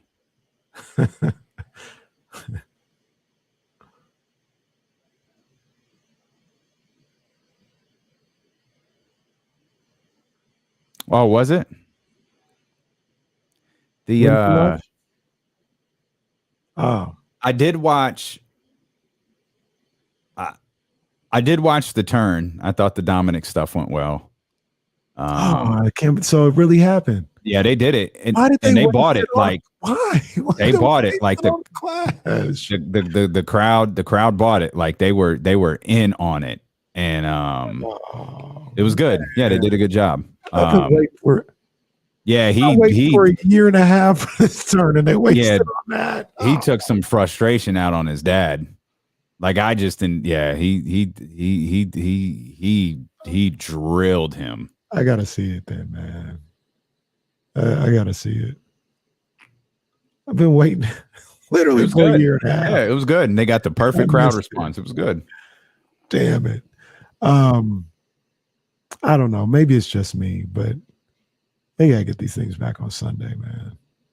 It completely got lost in the shuffle on Saturday. Well, I don't know. I don't know if they were just doing it because it was overseas or they were trying to compete with AEW by running on Labor Day weekend. But there was just a lot happening. They ran like I think they ran an NXT event this week too, and it was like, jeez. I did see Braun Strowman was back. Jesse, one of the reasons why it's fine couldn't see was you see our boys out here just cruising right now, man. Tottenham just cruising. Big game on Saturday, right? That's a big one, huh? Oh, maybe live not. on the Odyssey app. You say what? I had asked Jesse during the break. I said big game on Saturday. I didn't hear him say we're back, and just no response. Just, I don't know. Maybe it's a big game. Maybe it's not. I don't know. We got a radio show to do. Yeah. You know what's going to happen. You know what's going to happen on Saturday. Oh, don't do it. Don't do this. Don't do this. Tottenham about to smash them boys at Man City. Smash. I really wish you'd stop doing that. It's really uncomfortable. Get ready for tomorrow then, too. Oh, yeah, tomorrow. Well, that's all right. That gets a pop out of some of our friends at the Sacramento Republic. That's all right. But yeah, thank God that game's not here. It'd be 150 people out there dying trying to watch a soccer match. Bro, they'd move that game to 10 p.m. if it was out here. And poor De'Aaron Fox, the man asked yesterday on Twitter, he said, would it be crazy if I tried to go to Cal Expo today? For what? Yeah, what the hell was that? That was my response to what the hell was that Cal Expo? I have no idea. What was De'Aaron Fox trying to go to Cal Expo for? I have no clue. It's usually if you were outside at a certain age, this was the last weekend of the fair. I kind of hate that they changed the. Yeah, now the last weekend of the fair is like July 2nd. Right. Like this is what it used to always be. It was Labor Day weekend was the last weekend of the fair. Obviously, that final Saturday we had to stop going. That final Saturday was popping, and then it was popping, and then it got crazy. Like them kids with the balloons on that video Marshall tagged us in. Yeah, man. So I don't know what De'Aaron was going, but there was absolutely no reason to go to Cal Expo or anywhere yesterday, or today, or tomorrow. I saw that tweet. I was like, man, I must not be outside. Like, what are they doing out there? Like, I was like, the Republic's not there. There ain't nothing there. Yes, De'Aaron just wanted maybe horse racing was jumping off. I'm not really sure. Maybe it was a foam race. I don't know. Well, it's one of those too. It ain't a foam race if Kenny Caraway ain't there. Well, I have your envelope. I've seen you like 3 times since then. You know what the sad part is? You have my envelope. The company probably canceled it at this point. They're probably like, this dude ain't never taking his envelope. Just cancel it. They did email me once. It went to spam, and I found it like in my spam folder. I was like, yeah, no. We got it. It's just Kenny has it, and I never heard from them again. So, I haven't heard from him either. Well, I gotta hit him back up though. Shout out to my man Justin. I gotta hit him up. Actually, let's do this here real quick. The ceiling is the roof. Let's make it happen. Let's keep moving forward. The Ceiling is the Roof performance of the night, brought to you by ACR Solar and Roofing. Call 916-481-7200 to set your appointment. Boy, I said them solar panels looking real nice right now with your air conditioning running 26 hours a day, don't they? Give them a call. They'll take care of you. They'll find out if solar is the best option for you. Maybe it's not. Maybe just a new roof is the right call for you.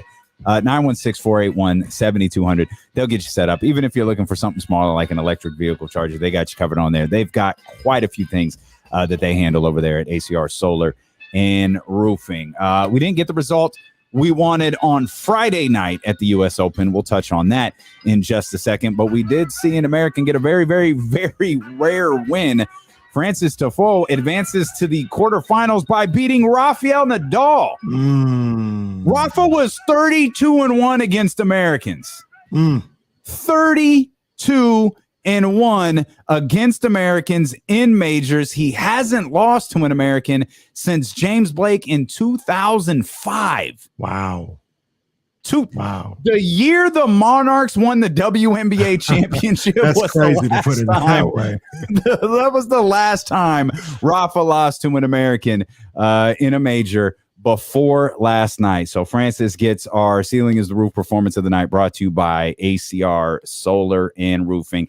Did bring a little excitement back into the U.S. Open. Real quick before we leave that, I mean, I need somebody that knows, probably Ramsey. I mean, is this something that we can get behind, or is it just a one-time deal here with Francis? Is Francis somebody like, hey, he's a good little ball player, he can give you some more moments like this in the future, or is it just a shot in the dark? He's someone we need to get behind. Absolutely. Then to be honest with you, tennis needs somebody like him. Indeed. Absolutely. Indeed. Especially men's tennis. Women's tennis is fine. Men's tennis absolutely needs somebody like Francis. Willie Greens and Kenny Carraway's all over the place on Friday night.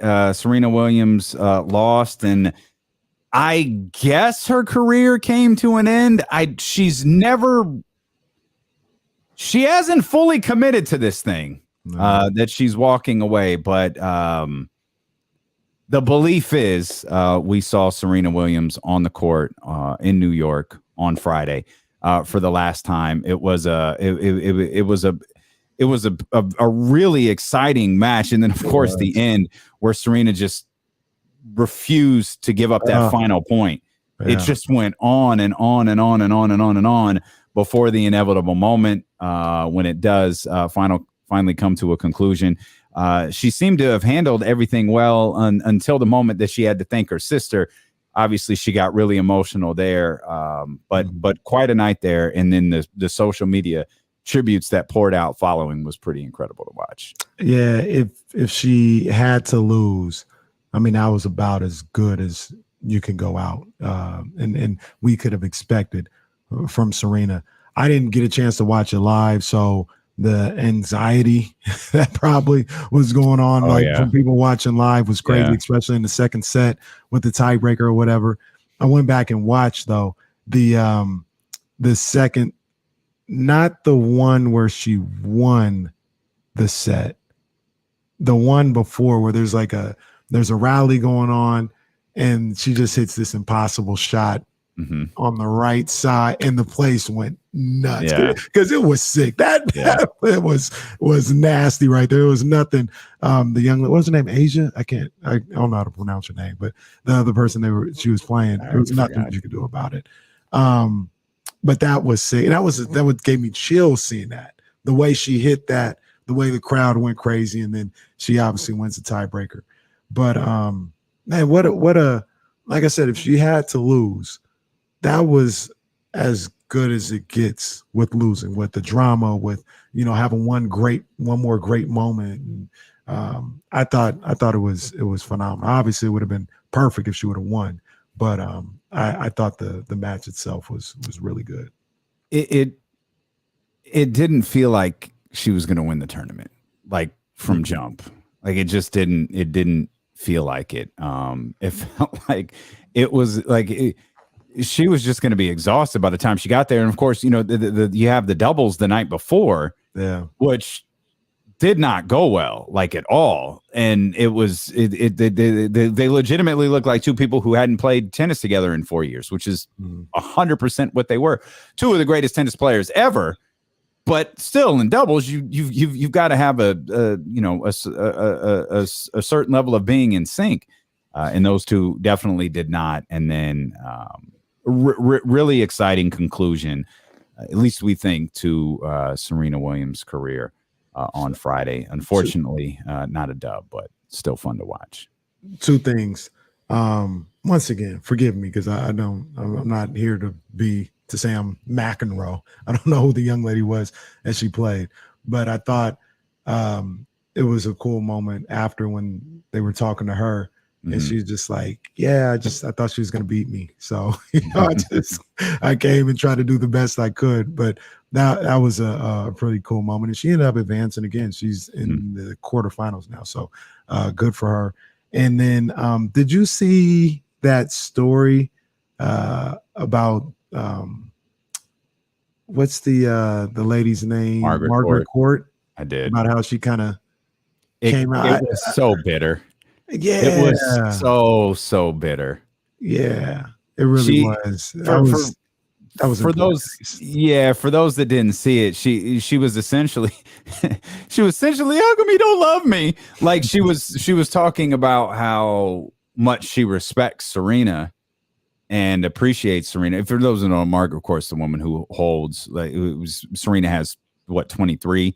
So I had no idea before I saw the article. She has 24. She technically has the most, or not technically, she does. She has the most Grand Slam wins.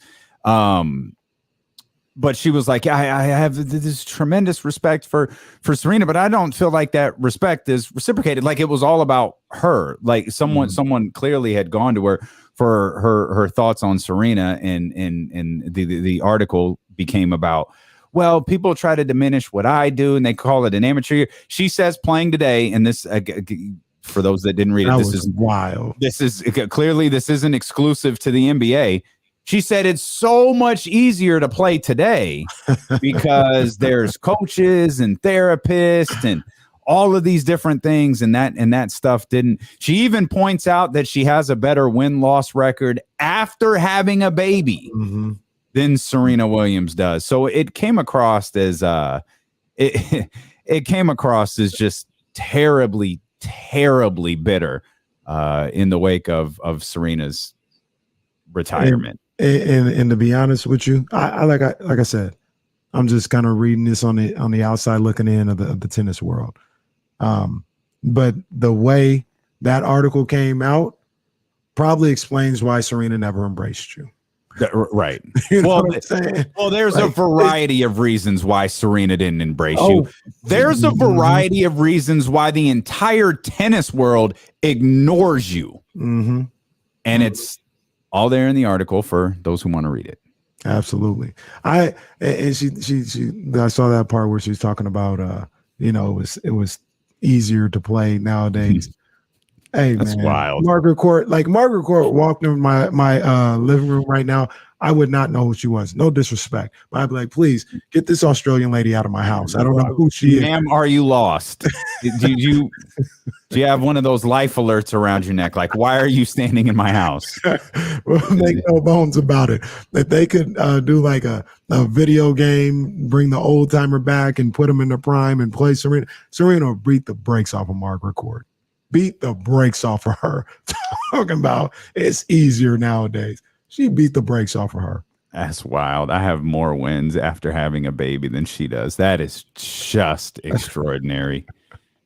Just incredible. Yeah. One other thing real quick while we're still on Serena, one thing that I did, and I feel like I'm going to do as time goes on, is on Friday night, I just was YouTubing, Serena highlights and doing all that. Because I'm not going to act like an official. I knew what was going on, but I wasn't watching tennis like that. I didn't see all of her matches in her prime and stuff like that. So I go back to kind of see these moments.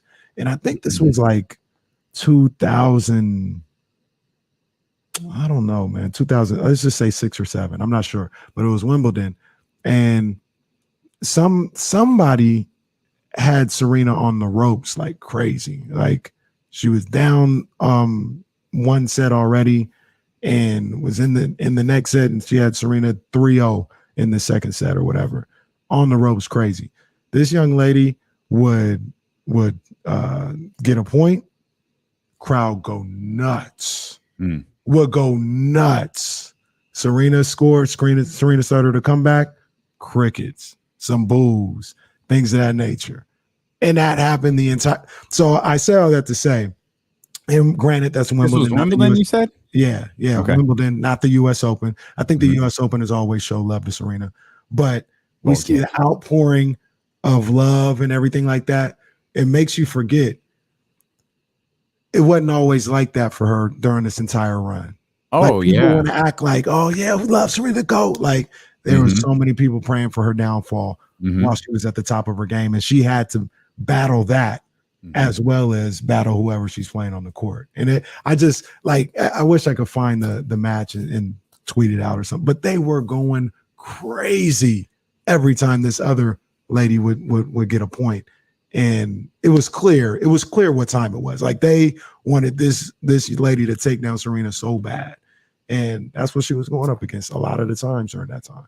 Yeah, that happened a lot. I mean, it's not an accident, in my opinion. It's not an accident that the final tournament was in New York. Mm-hmm. And not, Australia or at Wimbledon or one of those. Like it, and I don't think that's the case anymore, by the way. Right. I think you get to a point of undeniable greatness. And I think that's, she eclipsed that point, but you talk about, you was watching this 2005, 2006. That wasn't the case. She doesn't have a peer. I think that's one of the most unique things about Serena is there's no, like, even though like our thoughts on it are different, probably for maybe not for everybody, but our thoughts are different on it now. For a while, it was LeBron, Kobe. It was like, it was which one? That was just what the whole puppet campaign was built off, right? LeBron, Kobe. That was great, by the way. That was tremendous. But you had peers. Serena never had a peer. They tried to make Sharapova. Sharapova. Oh, Sharapova. Child, please. Not even close. She had no one. They were manufacturing rivalries to try to make. She was just so dominant. They started to boo her. She turned heel. She was so good. She turned heel. And then she was so good, it brought the baby face. It's Roman Reigns. Serena Williams had the Roman Reigns run where they she was so good they were booing her, but now it was so great. It was like, we can't. This is awesome. We're witnessing greatness. We've got to cheer this. Yeah. But I don't know when that switch flipped though, because I don't think it was in the early 2000s. I don't think it was like till 2000. Maybe 14, 15. Mm-hmm. Like it was later. Yeah. It was a while. I think I love tennis. I love tennis. I don't make it a point. Like I love tennis stars. Right. We talk about Rafa getting eliminated. One of the greatest sporting events I ever watched was at 2008 Wimbledon with Fed and Rafa. That's the one that went like super long, right? It went like 9 hours because there was a rain delay in it. Yeah. It's just one of the most incredible events, I think, in sports history. 2008 was a great year because you had that, and I think Tiger's broken leg U.S. Open with Rocco. Yeah, it sounds about right. That same year, because I was in Oakland at the time. I remember. Yeah, for sure. Tennis seems like an extremely hard sport to play. Oh my god! I remember watching that like years ago, and this was when I was peak basketball player, in shape and all this stuff. So I'm like, man, this is a lot. Like that's tough. Watching them on Friday, it was. This is crazy. Yeah. Like they're hitting the ball 100 miles an hour and reacting to it. And you're breaking serve because you have the advantage when you serve because of the split second. It's literally a split second to like reset yourself that your opponent doesn't have. And that's just one of the most I couldn't do it. No. I'd be out with a back injury by the third match. They'd be like, yeah, he's trying to hit the ball 100 miles an hour, but it only went 20 and he threw his his weight. He did a 360 at the waist like The Exorcist or something like that. It was all bad. I remember one time Cheryl Nell Grove tried to start playing tennis. I would call her a little Serena. I think she hurt. That's when she hurt her knee, I think. She tried to do that move that Serena did where she hit it and then did the splits and managed to get a point off of that. Woo. Serena, too cold. Serena, yeah, she's different, man. She is one of one right now, just one of one. What a great weekend for college football too. Oh man, Oh, college football is back. Yeah, I thought it's back. I thought Ohio State and Notre Dame was solid. I mean, Marcus Freeman's crew really kind of held down. It honestly just looked like they got worn down. Yeah, they don't have enough. That's all it looked like was, they fought. And then Ohio State got that score. And then it was like, oh man, got the ball back pretty quick. And it didn't look like they had anything after that. Yeah, nothing to be ashamed of for that Notre Dame crew. Notre Dame did not embarrass themselves in a big game. No, they were ready to play. They were ready to compete against one of the best teams in the nation, and they just didn't have enough for that level.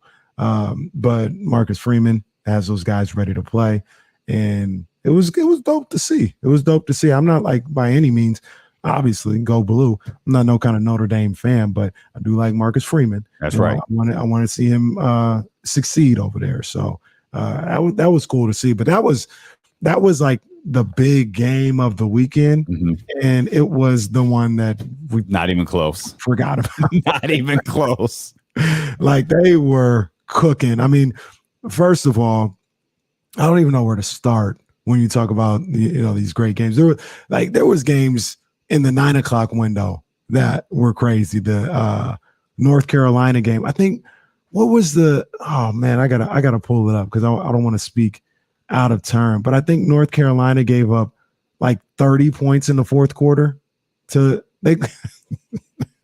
North Carolina won 63-61. Oh, that's yeah. They gave up 40 points in the fourth quarter. That's spectacular.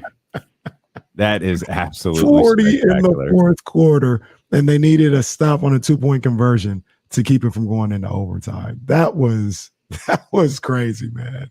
That was nuts. So they had that, and then obviously you get into Cash Caraway's picks, because that boy Cash Caraway, it wasn't the best weekend, but I came out 500. I came out above 500, 2-1.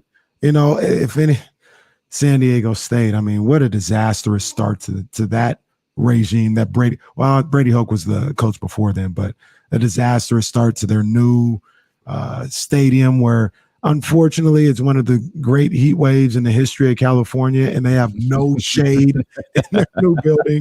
San Diego State usually plays like 7 o'clock games, but this one I think was like a 10 o'clock start, and it was like 107 on the field, and it was a disaster. Not to mention they just got slapped around by Roddy's Arizona Wildcats, who were out there looking like the U from 2000 and 2001. the U. They were out there. Miami scored 70. Beat the brakes off them boys. I think they're going to hell for that. Like, they put up 70. They didn't have to do that. But yeah, man, I gave you guys Arkansas. I said they were going to do their thing. Cincinnati battled back in that game, by the way. But I gave you that one. And of course, I gave you Florida over number 7 Utah. I gave you that one down in the swamp, and that was a good one. Fantastic finish. That was a good one itself. So that was the best finish though of the weekend. Florida State LSU. That's crazy. Oh, that is crazy.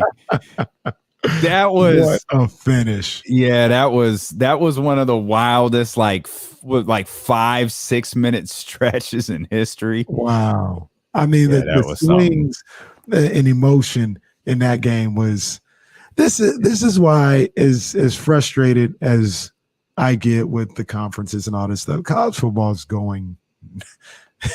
College football not only isn't going anywhere, it's probably going to go up once they get rid of the NCAA. Well, fantastic. Florida State, LSU in Louisiana in the Superdome. I mean, the energy was crazy, and then you got the finish. It was phenomenal. Ends on a blocked extra point. That's incredible. A blocked extra point from the old extra point from like 2 yards out. Like we saw blocked extra points, muffed punts. Like we saw everything in the final 5 minutes of that game right there. You mentioned college football. Like, how much does this change though? Because it feels like everything is super impactful, and some people don't like that. By the way, Some people, I mean, hey, Pac-12, better luck next year. Probably missing out on the college football playoff this year. Goodness. But when we learned on Friday that the playoff is likely expanding to, or not likely, the playoff is expanding to 12. That takes some of these early season losses. Like it's a little bit different now. Now there's certainly some good to that, but I mean, if the dire need of Utah to beat Florida, it's not the same if the playoffs are 12. Now the thing about that, and you know what? I want to. There's a little bit more to go into that. Let's and Roddy makes a good point. Don't count out USC yet, and that's perfectly fine.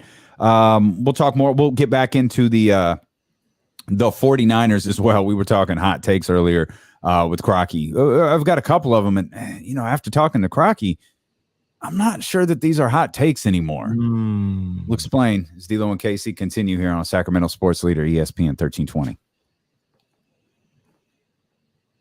Roddy's Arizona Wildcats. What the hell? These guys were looking like Leinart and Reggie Bush USC teams. Where did that come from?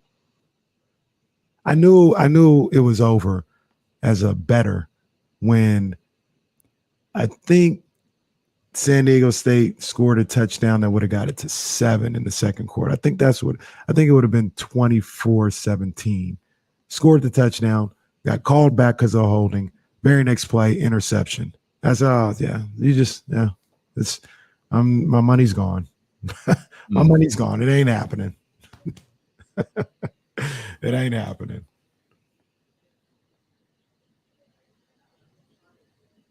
Oh, man. Be careful. I know you hurting. Be careful.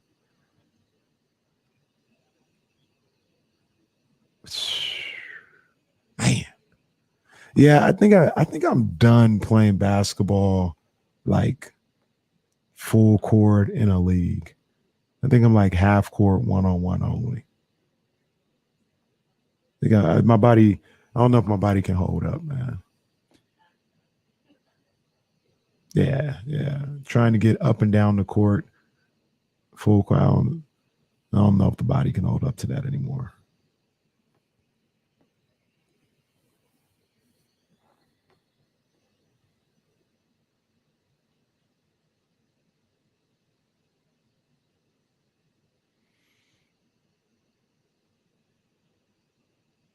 No. Oof. That could be disastrous. Do you remember when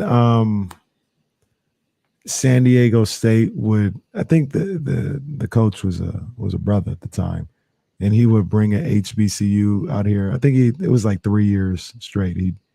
He'd bring an HBCU schedule a game. What school was this for? San Jose State. Okay.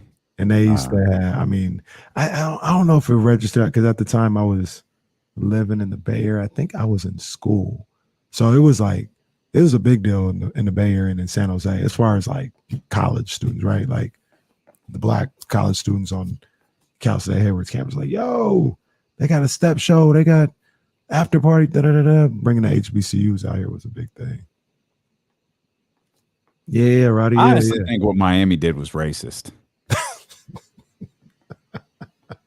That's honestly what I think. Wasn't that the debut of the coach from Oregon? Wasn't that his first game? So he was gonna make a statement. Oh yeah, it was. So yeah, I think what I'm gonna do. So I created a folder for audio to be stored in. So there's a 2022 49ers season. Okay. But in there is like week 1. Got you. So is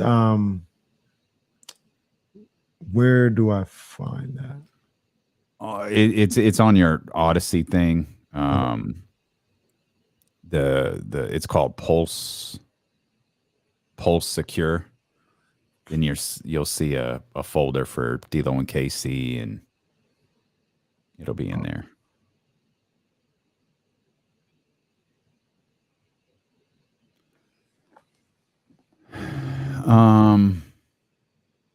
think you can wait till they play. Let's wait because we got Marshall tomorrow. I gotta get Biederman locked in for Thursday. Yeah, we're gonna be having a lot more guests moving forward. Oh, because so I think the plan for Crocky is gonna be Tuesday. Yeah. And then so I was gonna make the plan for Chris Thursday. Yeah, that's perfect. That's the working plan right now. I'll check with Biederman later after the show, and then I'm gonna see if Matt is good doing Thursdays. That won't really pertain to the 49ers, but live on the Odyssey app, live on twitch.tv/ESPN1320, youtube.com/ESPN1320 as well. We were just kind of running over the guest list for the week, man. We're excited. Marshall Harris of CBS Chicago is going to join us tomorrow as the San Francisco 49. Wasn't easy pinning that dude down either. Did you see how many questions I had to answer? It used to be, hey, Marshall, you want to come hang out with D'Lo and Casey? Come hang out, do it every week. Now it's like, well, what day, what time? Hope we can overcome. Wait, hold on. Wait a minute. Let me check again. Okay, guys, we're good. So Marshall Harris, the very busy Marshall Harris, is going to be with us tomorrow. It feels like there was like literally 1 15-minute window for the entire week that we could get. No, that's Olivia. We've got Olivia's lose yourself. You only get one shot, or that's it. Yeah, that's it. We've got one shot with Olivia, or we lose her. So we were just like, Marshall will be with us this week. Chris Biederman, Matt George. Of course, James will be here with us. We're excited about the 49ers coverage that we're going to be bringing you all season long as the NFL season gets underway Thursday. Game day with D'Lo and KC returns on Sunday. And of course, ESPN 1320 is your home for 49ers football all year long. Absolutely. Real quick, though, to finish that thought about college football, because I wanted to point two things out. So you talked about them doing a 12-team college football playoff, and if that is going to, kind of mess up with the urgency of winning, every game counting and every game mattering, trying to get into the college football playoff. And you tell me what you think, because I think both of these things are true, and you tell me what you think will have more of an effect. First of all, I think they should have done 8. They shouldn't have done 12. I think 12 is a little too much. Yep, completely agree. They should have done 8. But with 12 being there, and with the fact that maybe every game doesn't matter as much if you lose, maybe you get better games throughout the course of the preseason. So maybe you get more Utah versus Florida's as opposed. You mean the schools will schedule tougher games? Yeah. Got you. Yeah. Mm-hmm. That may be the case. Well, the window to do that is still kind of small, though, because you've got to play your conference. Yeah, you get about 3 to 4 games, and so like for instance, like I guess like Michigan, you could say they got Colorado State, Hawaii, and they one of the directional schools, and somebody like nobody of consequence. Maybe you don't get that moving forward. Maybe you get 2, directional schools, and then 2 Michigan versus Florida and Michigan versus Oregon, something like that. Then maybe you get those games a little bit more. Hopefully, it's possible. But we're in agreement. 12 was a little 12. Yeah, I was surprised to see that. I didn't think 6 was the answer, but I didn't think 12 was either. I thought 8 was. That's probably the perfect number. You get the 5. And or at least as for however much longer there are 5 power conferences, you get the 5, and then you get 2 other SEC schools for sure, and then whoever else gets the 8th spot, you get that. Yeah, and now the SEC can just play in the playoffs, and you can fill out the rest of the spots with there whoever. You go. That's the way you can get it done. That will make them happy. We just keep going to the South, and just keep getting smacked up. Tragic. Poor Oregon.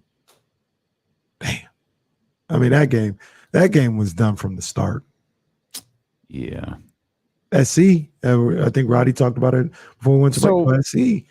You know, they got a couple of big games coming up. Yeah, who they got? Did they have someone this weekend? They got Stanford on the farm. Stanford, that's the one. Yeah. On the farm this weekend. That's in Stanford. I didn't see. I never know if Stanford's good or not. I don't know either, and I'm definitely leaning towards SC in this one for sure. Mm-hmm. But I heard Stanford has a quarterback that was balling on Saturday. You know, pro-like quarterback. So I'm gonna be interested to see what's going on there. And then see if this game would have happened last. See, Collins is in here talking about it already. If this game would have taken place last year, yes, be on upset alert.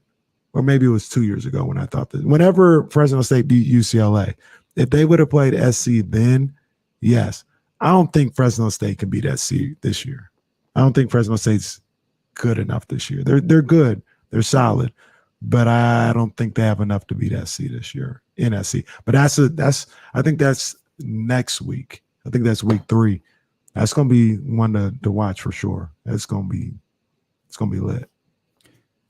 Well, college football season got off to a strong start this weekend. It is going to settle down a little bit. Like that, you always have that big rush that opening weekend. It doesn't mean there won't be good games, but you're probably going to have to luck into some of them because you know Stanford USC could wind up being a really good game, but there's no, you know, the LSU Florida States, like those types of matchups aren't really out there. Certainly the Ohio State Notre Dame matchup isn't out there.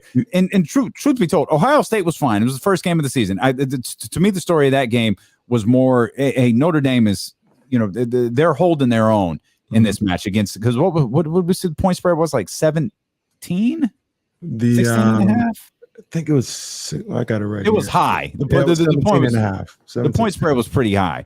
And, you know, Notre Dame kind of held that off. I thought that was more of the story of the game than Ohio State, because I'm sure Ohio State will put on a show this weekend. But a fun way to start college football as well.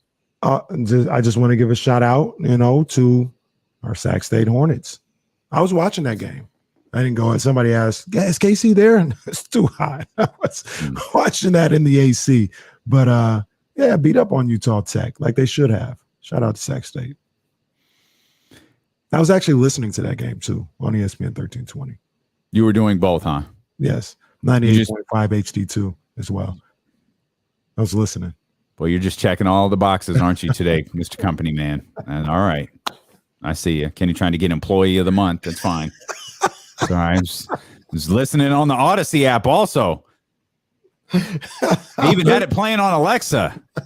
I wanted to listen, you know, I wanted to listen on 98.5 HD2. You know what I'm saying? I wanted to listen on ESPN 1320, you know what I mean? I just wanted to listen. Yeah. Okay. Yeah, I had a TV in front of me, so what? I wanted to listen. Yeah. Kenny Caraway, Employee of the Month here for Odyssey Sacramento. Corporate Kenny. Johnny G's know what it is. Corporate Kenny. The corporate champion used to be the people's champion. See, this is what happens when you get recognized at IKEA. When you get stopped for pictures, you become the corporate champion. He's turned heel on all of us. Now he's aligned himself with the evil owner of the corporation. We were talking to Crocky earlier. I asked Eric Crocker, what's your hottest 49ers take? And he said he had to. He wasn't even sure that this was a hot take, but given Trey Lance being a first-year quarterback, he's going to put the 49ers in the NFC Championship. Mm-hmm. And as we talked about that defense, the 49ers defense with Eric Crocker, I realized these hot takes aren't spicy enough. Oh, you need to up the ante. Yeah, my hot takes are doable. Like, not only are these hot takes doable, they might even be likely. Like, there's no like Trey Lance winning the MVP. There's no spiciness in any of this, because I was like, 49ers could have the top defense in the league. Yeah. I feel like if I said that to Eric Crocker, no, they could. Oh, okay. Nick Bosa. This was the first thing Crocky said. Yeah, Nick Bosa is going to be in the conversation for Defensive Player of the Year. That was my hot take. It's not spice. I ain't got no. There is no spice on these hot takes. I need to come up with something better. These appear to be very doable. Bland takes. Bland. No seasoning. No seasoning. So the problem is when you have a team, and granted, we don't know what's going to happen. Like we don't know what's going to happen. Like when I say these things, I don't know. But when you have a team that seems to be as talented and as good as the 49ers, I mean, how hot can your takes get? Sure. Nah, fair enough. Like it'd be one thing. Like I got a couple of hot takes for the NFL that we'll talk about a little later. Mm-hmm. Those are hot takes. Okay. Some of the things that you're talking about are hot takes. I mean, the takes can only be so hot. My takes are fire, dude. My NFL takes are fire. My NFL takes are going to make you walk away. I just couldn't translate that to the 49ers, I guess. There's only because they're already a good enough team. And take the 49ers out of it. Like, or I'll put it to you like this. The only hot takes that you could have for a team like the Niners, like the Bills, like the Rams, or somebody like that is failure. Mm-hmm. That's the hottest take you can have. Sure. Success is like, oh yeah, they're one of the top teams in the league. Absolutely. That thought though on the 49ers is not universal.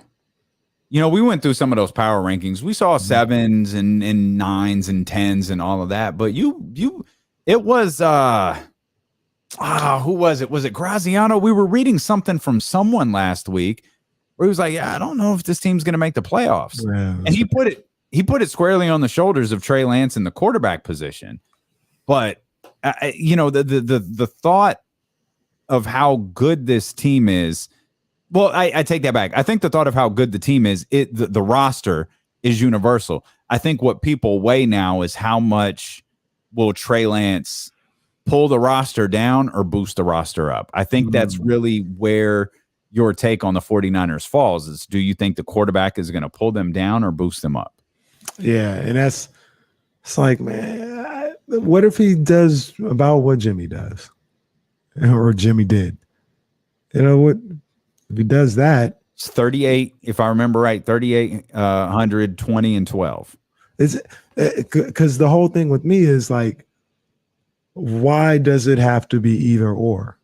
Why does he have to be either this unstoppable force, and why does he have to be this bum that can't throw 5 yards? Why can't he just be? Oh, he's about what Jimmy gave you. There's a couple things that look different. You know, there's a couple things that Jimmy would have been able to process or to do on the field that Trey just isn't there yet. But there's a couple plays that Trey makes that Jimmy would not have been able to make, and it kind of balances itself out. What's wrong with that? Seems like nobody can say that. That's not fun. It's not spicy. It's boring. It's bland. It's unseasoned. You see your boy Peter King. He had a hot take. Oh, I did not see this. No, he said Trey Lance will be out by week 7, subbed out.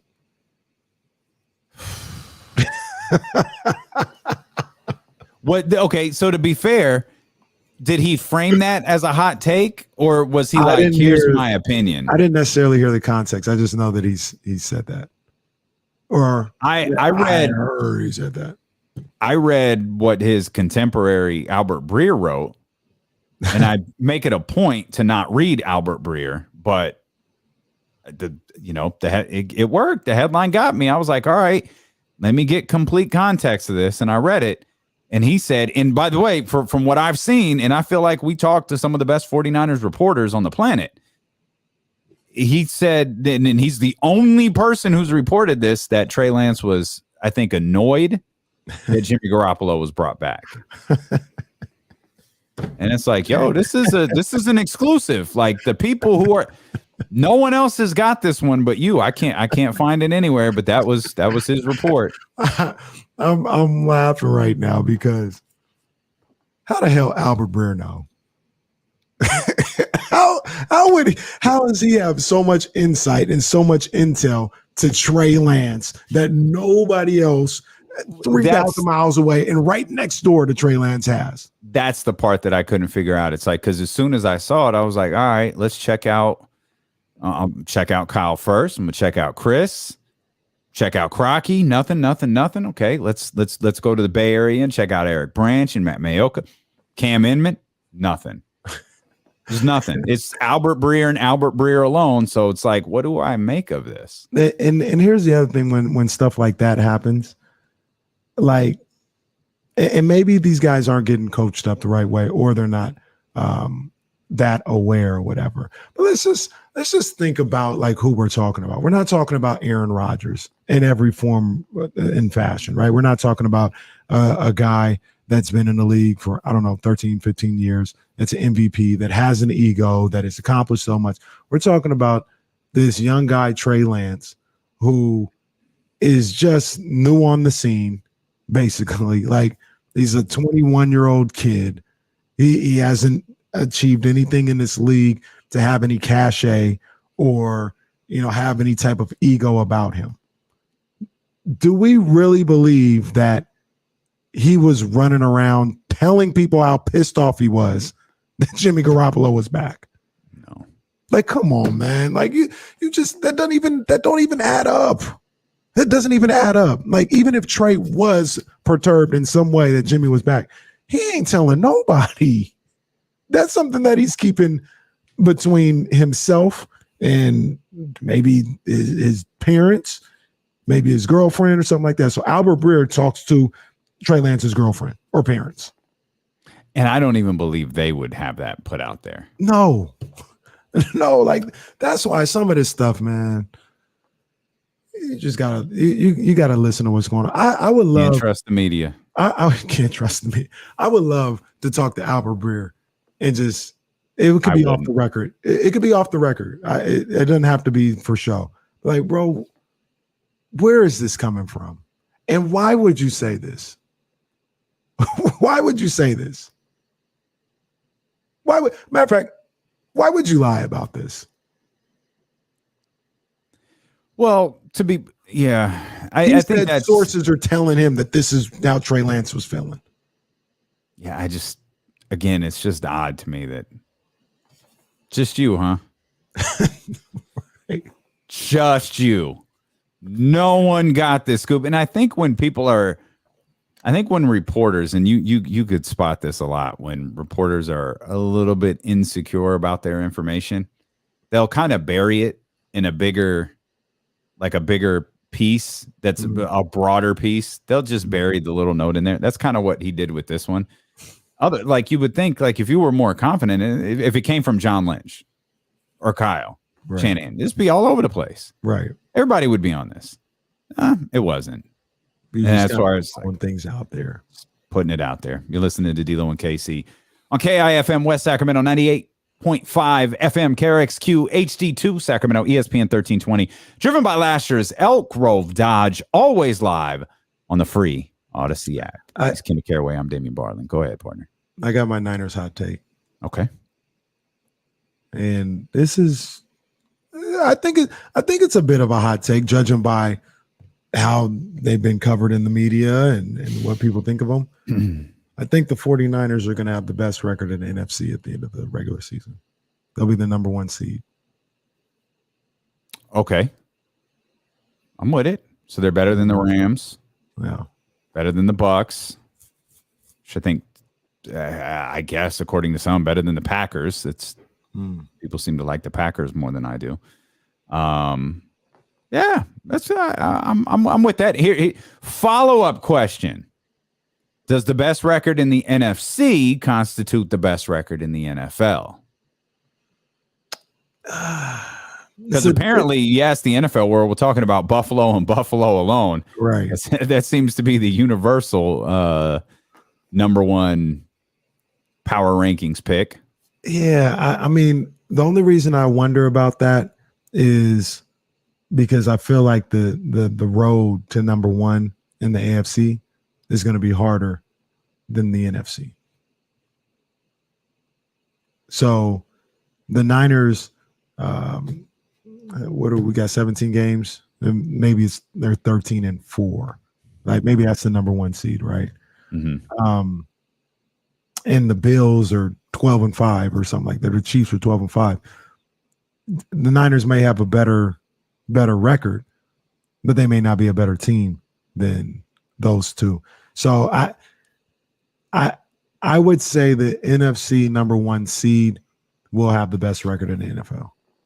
Okay. And that's a virtue more so of the NFC being kind of weak and the AFC being much stronger.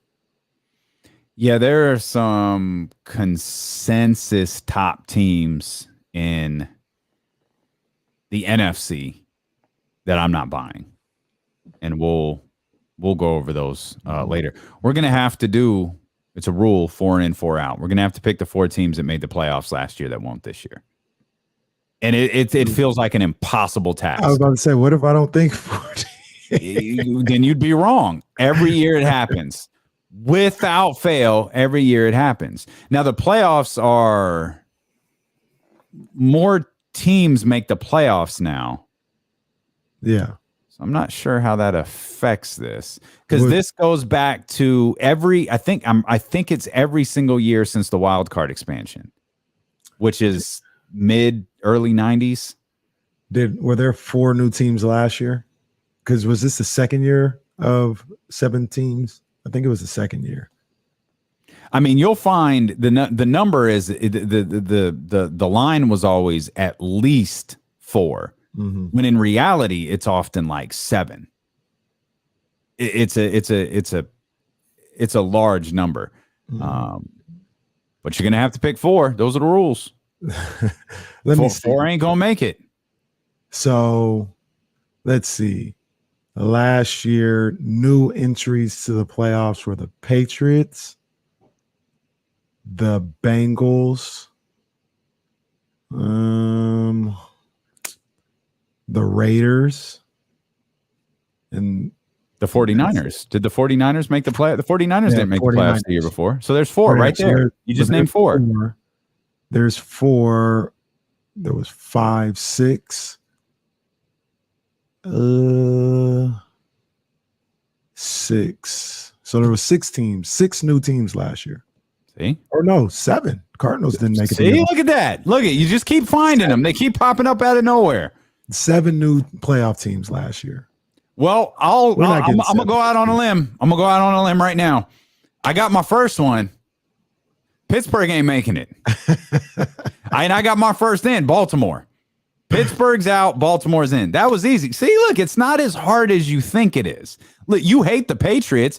Didn't the Patriots make the playoffs last year? Yeah, they're out. Look, you're already at 2. You're already at 2. Right there out the gate. You're already at 2. Chargers are in. That's 3.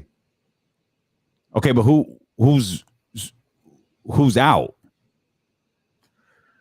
Let me see. See, no, this was for later in the week. We don't even got to work through this whole thing right now. Okay. I just want to let you know this is happening. Okay. 4 in, 4 out. I'll be ready. All right. I'll be ready. We'll do that on Wednesday. That's tomorrow. Yeah. We can do that tomorrow, Thursday, whatever. Yeah, we'll do it at some point, man. But we've got some fun stuff ahead as we head into the. Here's a quick question. This is actually a question from Jesse, which I think it's a good one.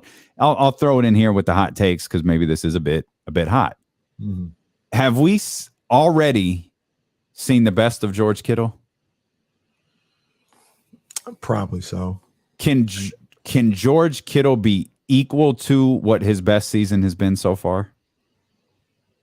Well, no. Are his days of being the top tight end in the league over with? No, they're not.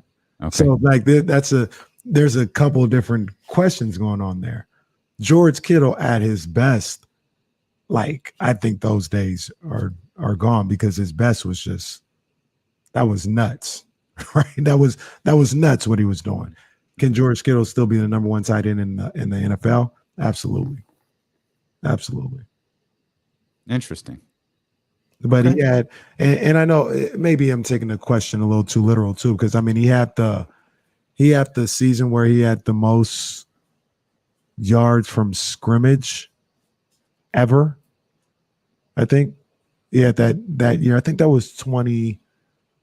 It wasn't the Super Bowl year. I think it was 2018, where he had the most yards. I don't know if it was from a receiver or from a tight end only or something like that, but he broke the record on the last game of the season against the Rams.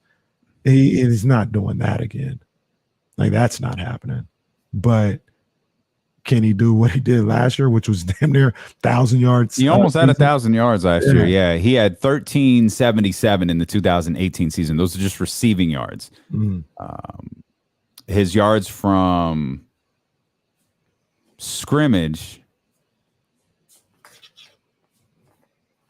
That can't be right.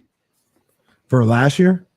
Yards from scrimmage, yeah, were 1,387. No, in the 2018 season. Last year, his yards from scrimmage were 930. Yeah, so he can go over 1,000 yards. He missed 3 games last year, I think, too, right? I think he did miss 3 games. He did. So he can go over 1,000 yards this year. The question that I would wonder about George Kittle is, can he stay healthy for 17 games? Can he play 16 games? Yeah, that's a good question. We'll come back. Plenty more we want to talk about. We'll dive back into the Sacramento Kings as well. As we saw Vivek and Mike Brown out watching Domantas Sabonis. We'll dive back into those Jordan Clarkson rumors as well. Much more ahead. We've got the Professor Jason Jones coming up about an hour from now, plus our hot NFL takes here with D'Lo McKayce on Sacramento Sports Leader ESPN 1320. Yeah.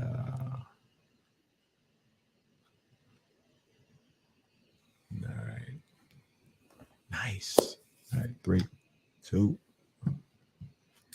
13th round with your main man, Kenny Caraway. Shout out to my people over at Meister Watches. Ryan, my man Jovan, the whole crew doing what they do. Big ups to all of them.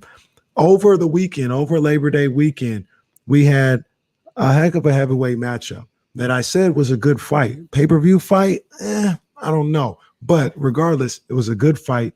It was kind of a loser go home type fight as well between Andy Ruiz and Luis Ortiz. I thought Ortiz was going to be able to get him, but it ended up being Andy Ruiz in a unanimous decision. Doesn't surprise me at all.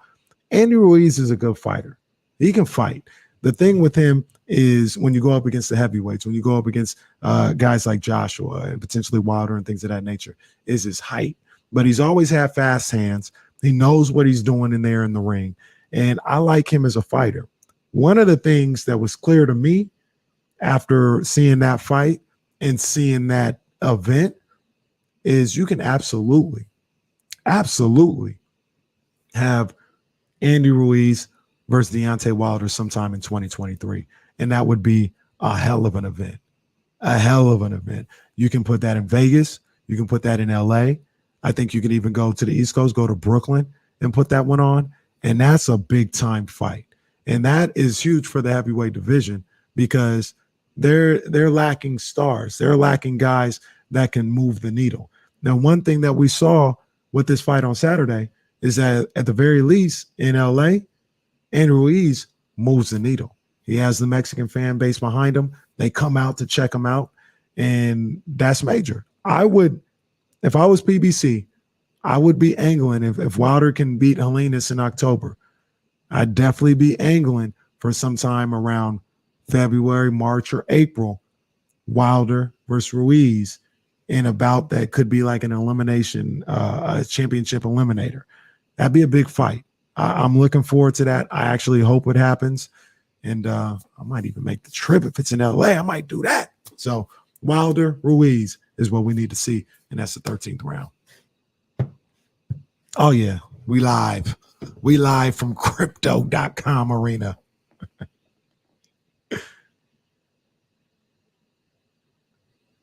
No, it's probably the right take.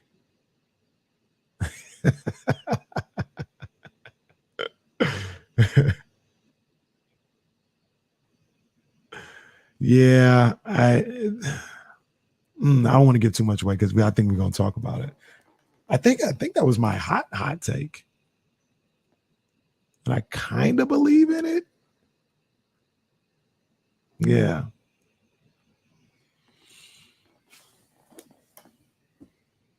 Yeah, you might you have to come on the air and back me up on that one.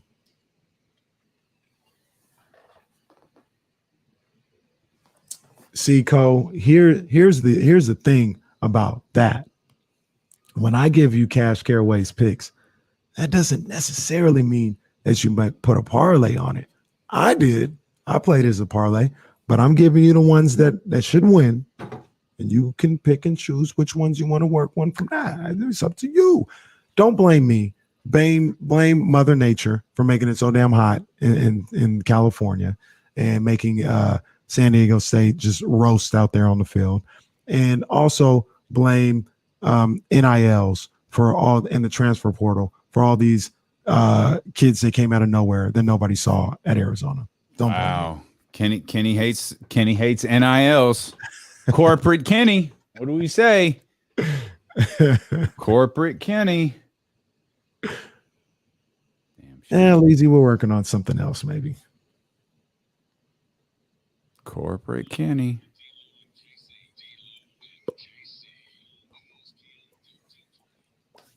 The Professor Jason Jones coming up about 1 hour from now. We'll have our hot NFL takes as well. We were talking about how great the college football kickoff was, man. The best, we had Serena Williams. We had the Rafa upset, man. The best thing we saw in sports all weekend might have been the WNBA semifinals. Oh man. Woo. The ending to Seattle, and we had Asia, we had Birdie, we had overtime. That game had Chelsea putting it away in overtime. What a Seattle game. Seattle looked so deflated when they gave up that basket like at the rim. Yeah. Just gave it up. It was like they came out in overtime. It was like, they're cooked. And they're Chelsea, deflated. Chelsea put them away. Oh my goodness! In overtime, she was just putting on a show. I mean, you can tell me if I'm wrong. I don't think of Chelsea Gray as this big 3-point shooter. You know, she's more of a mid range. She works there, but in overtime, I mean, she did. It reminded me a little bit of like a Jimmy Butler performance. Jimmy Butler not this great 3-point shooter, but when the chips are down, when it's time to put somebody away, he'll give you whatever shot you need that'll put you away. That's what Chelsea was doing in that overtime. What a performance! Chelsea hit damn near as many threes as the Aces. That's just like she hit damn near. I think she hit 5, and the rest of the team hit like 6 or 7. But you know what? And to answer your question, no, that's not her bag. Like she's not going to go 5 of 9 tonight. Right. And if she does, it's lights out. It's over. It's yeah.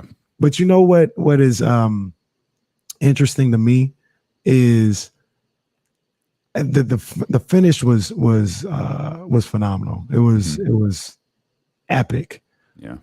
Some of the biggest shots in that game came from the young lady Williams. The threes that she hit when the Aces were coming back in that fourth quarter, and then she hit the one when they were down 4, where they got a quick score and got the 3. I mean, what I'm looking at right now, she was 4 of 8 from beyond the arc, and I just thought Raquana Williams is not scared to take the shot. No, man, she is not scared at all. Pure. The shot is pure like that. It is a beautiful shot, and she hit some big time threes, but. Hey, I talked about it before. You know, I asked you the question. Yeah, apparently they were listening. Yeah, apparently they were listening. What are we doing here, Kelsey? I love Kelsey. I love KP. She can go. Make no bones about it. Maybe the MVP. That's your at least, at the very, very least, that's your third make no bones about it reference today. I mean, they got me started when I had to let them know Jerry Rice was the best player of all time. And now you're tweeting it. Now you're tweeting about making. I don't even know where that comes from. I don't even know what that means. I know what it means, but I don't know where it originates from. Make no bones about it. Somebody let me know. You really like it though. Well, $2 steak. Yes, $2 steak is up there.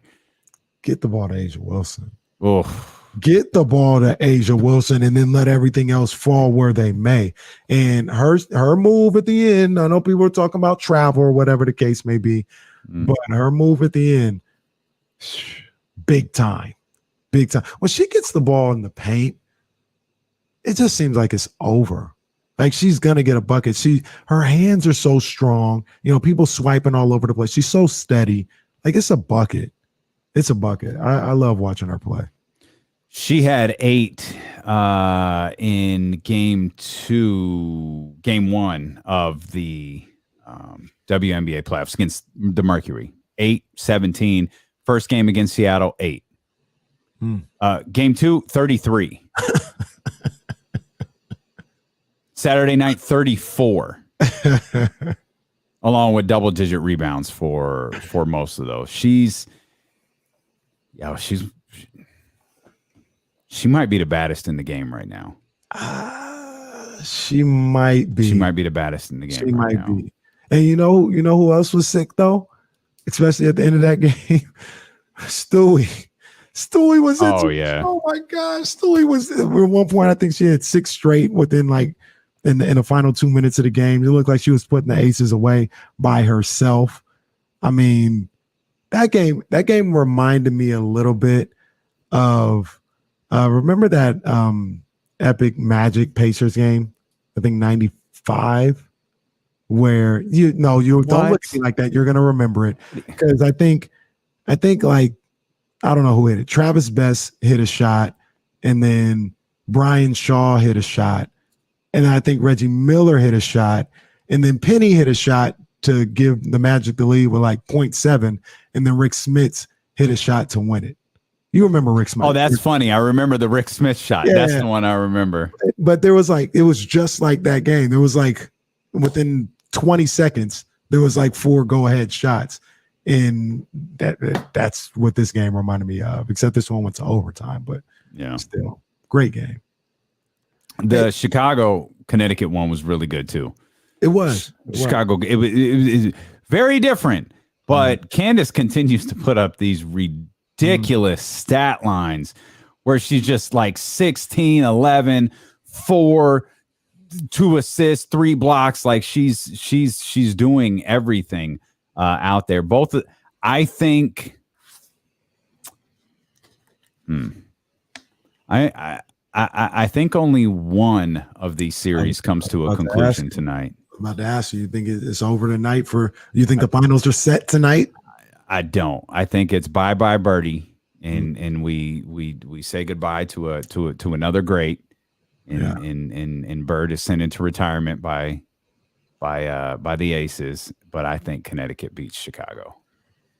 Connecticut didn't play their best game on Sunday. They were pretty sloppy as far as turnovers and missing easy shots around the rim.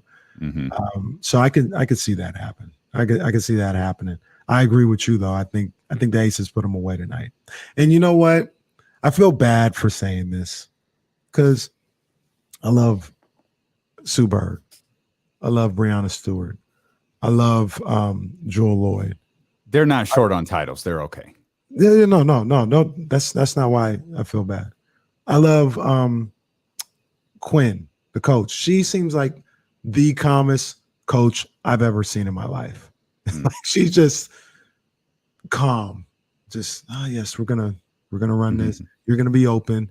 If you're not open, look for Stewie over here. Let's play the game. She's just speaking like that in a former player. Yeah. Just really calm. But make no bones about it. Absolutely going for the Aces here. And absolutely. That's all right. I don't want to see anything in Seattle ever prosper. I don't care if it's the Seahawks. Okay. I don't care if it's the Storm. I don't care if it's UW. I don't want anything ever prospering in Seattle sports. So this isn't healthy. Hey, I was all for the Aces, and I still am. Okay. Sorry for those ladies on the Storm getting caught in the crossfire because they have nothing to do with this. I understand that, but it is what it is. You know, this is weird. You've got vendettas against cities. Like you hate Seattle, you hate Dallas. I mean, yeah. Sure, love Los Angeles though. That's Well, No. I mean, I Can't don't keep that same energy when it comes to Los Angeles, Well, see, can you? I don't. It's reverse because I don't like their sports teams. I got smoke for all their sports teams. I love the city though. You don't like Dallas, the city? I've never been. I don't have a big problem with Dallas, the city. And look, to be honest with you, Seattle seems like a fine city. I want to go to Seattle. I want to check it out. Seems like a fine city. It is. But the sports teams, they can all go to hell. Straight to hell. All right. Thank you, Tony Schiavone. Hey, can I bring up something real quick? Because I want to get your thoughts on this. I was like, I gotta see what Damian thinks about all this. I wasn't going to do this at all this weekend, but there was a bit of a buzz going on. Mm-hmm. Did you watch the Tim Donaghy thing? No. I watched it. Okay. Donaghy, look, whatever was going on in the NBA. I'm not saying that. He's the wrong guy to be like, yeah, this is what's going on. So, he seems like you can't trust him as far as you can throw him. That's my whole thing. Like you asked, like, did I watch it? The answer is no. Will I watch it? No. Like, why would I? It's a like, if I want to watch it like as an entertaining TV show, sure. But like, what's I forgot what the series is called. Untold. Untold. Those are documentaries. Mm-hmm. Give me one reason I should believe a word Tim Donaghy says. No.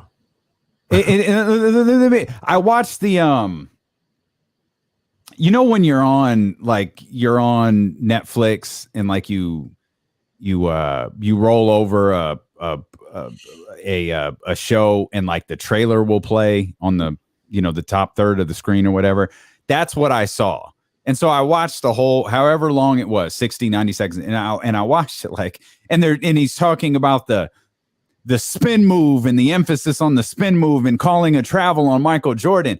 And I'm watching this and I'm like, yo, and he's talking about Phil Jackson saying you don't call it on him. And then the league says, no, there's an emphasis on. It's like nothing about what's happening right now is believable. Absolutely nothing. Like, who watches this and falls for this? Like, it's just utter garbage. And to me, I'll ask this because, again, I didn't watch. One referee in the history of the David Stern era. Did one referee in the history of the David Stern era corroborate that story or any story he's told? No. Now, give me a break, man. Now here's a couple things about this. Like I wanted to bring this up because it brought up a lot with me, right? I had a lot of thoughts.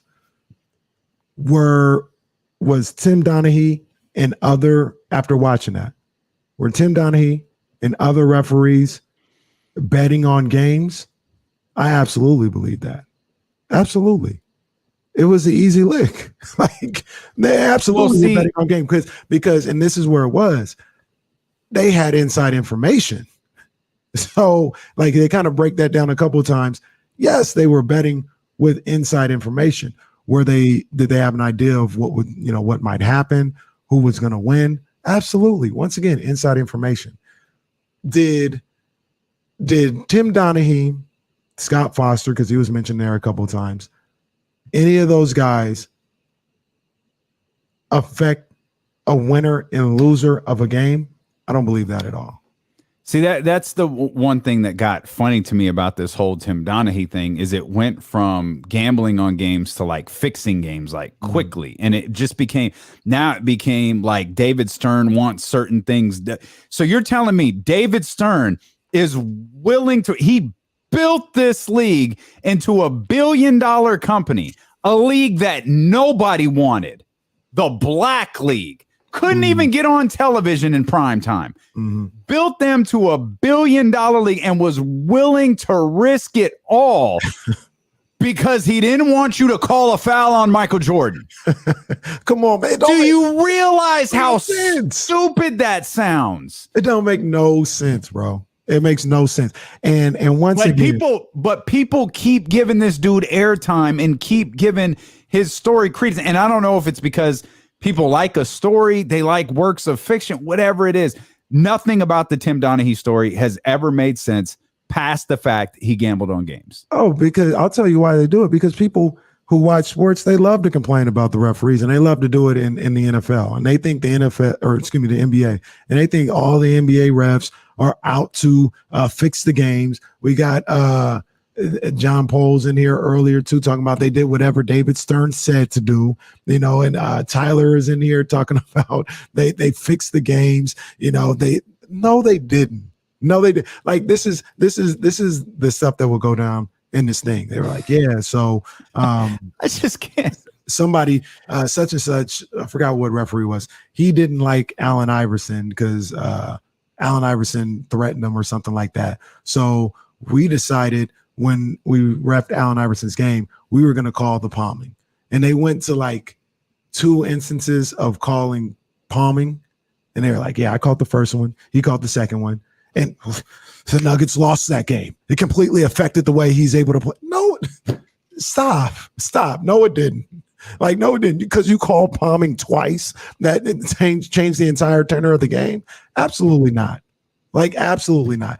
And the fact that people think, David Stern fixed the games. Or here's the other one. And maybe you can explain this to me. David Stern would fix the series to make them go 6 or 7 because they wanted more money.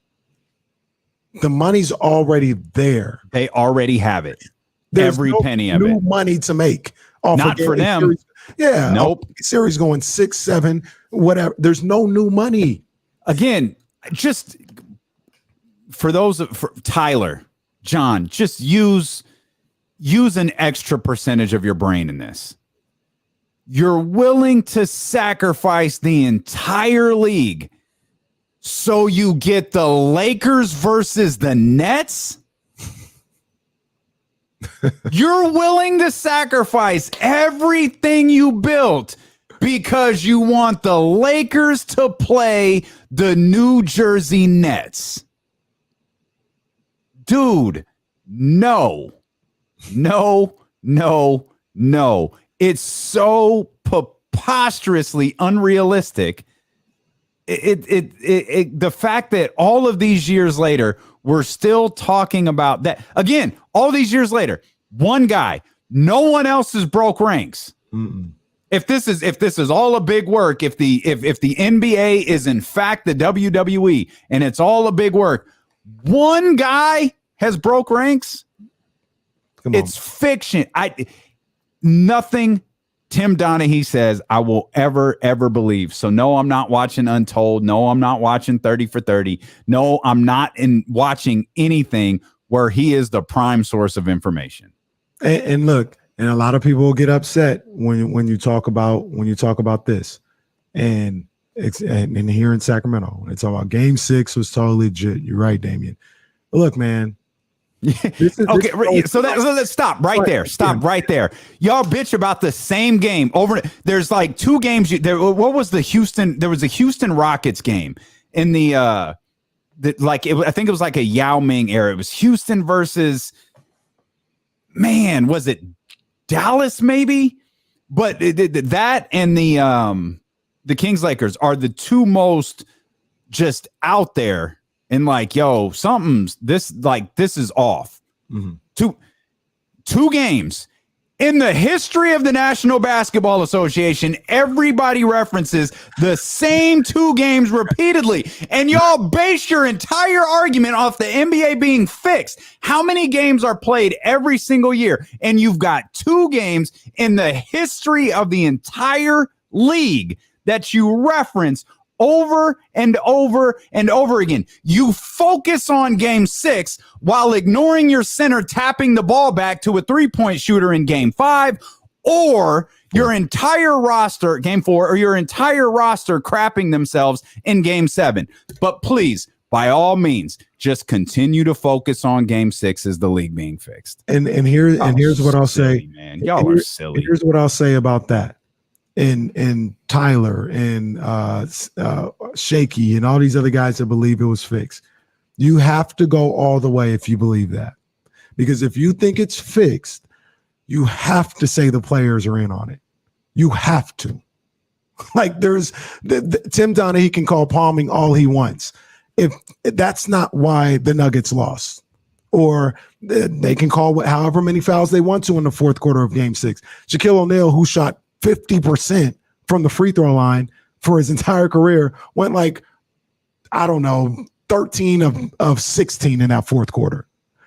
You, Shaky, Tyler, you guys have to get in this chat and tell me the players are in on it. If you say that, I think you're wrong, but at least you're consistent with what you're saying, because there's no way it's fixed and the players aren't a part of it. There's no way, because at the end of the day, it's make or miss. Like people talk about Game 6 and all this other stuff. As bad as the officiating was and all this other stuff, the Kings were winning with like under a minute to go in Game 6. I think they were up 1 with under a minute to go. So what kind of fix is that? They didn't do their job. Were they going to get fired if Shaq misses free throws, or the Kings hold on to that and keep moving on? So you're going to have to tell me everybody's in on it. And if you say that, once again, I don't believe you. I don't agree with you, but that makes more sense than just saying David Stern and the refs are controlling these games. How do they control makes or misses? How?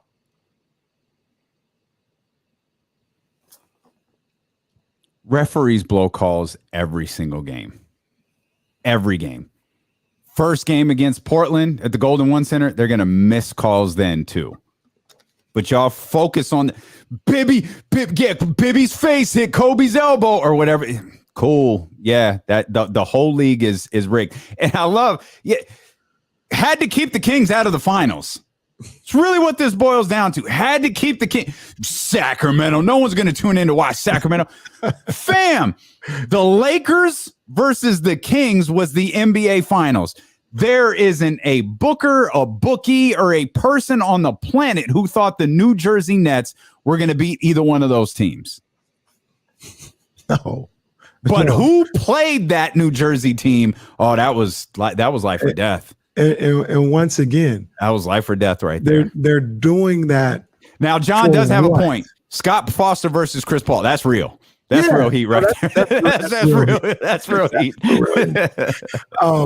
But you guys are talking about, once again, their argument is always they're doing this for more money. The money's already there. No, whether they go 4 games or 7, the money's the same. Here, Shaky. They wanted 7 games, homie. All right, Shaky.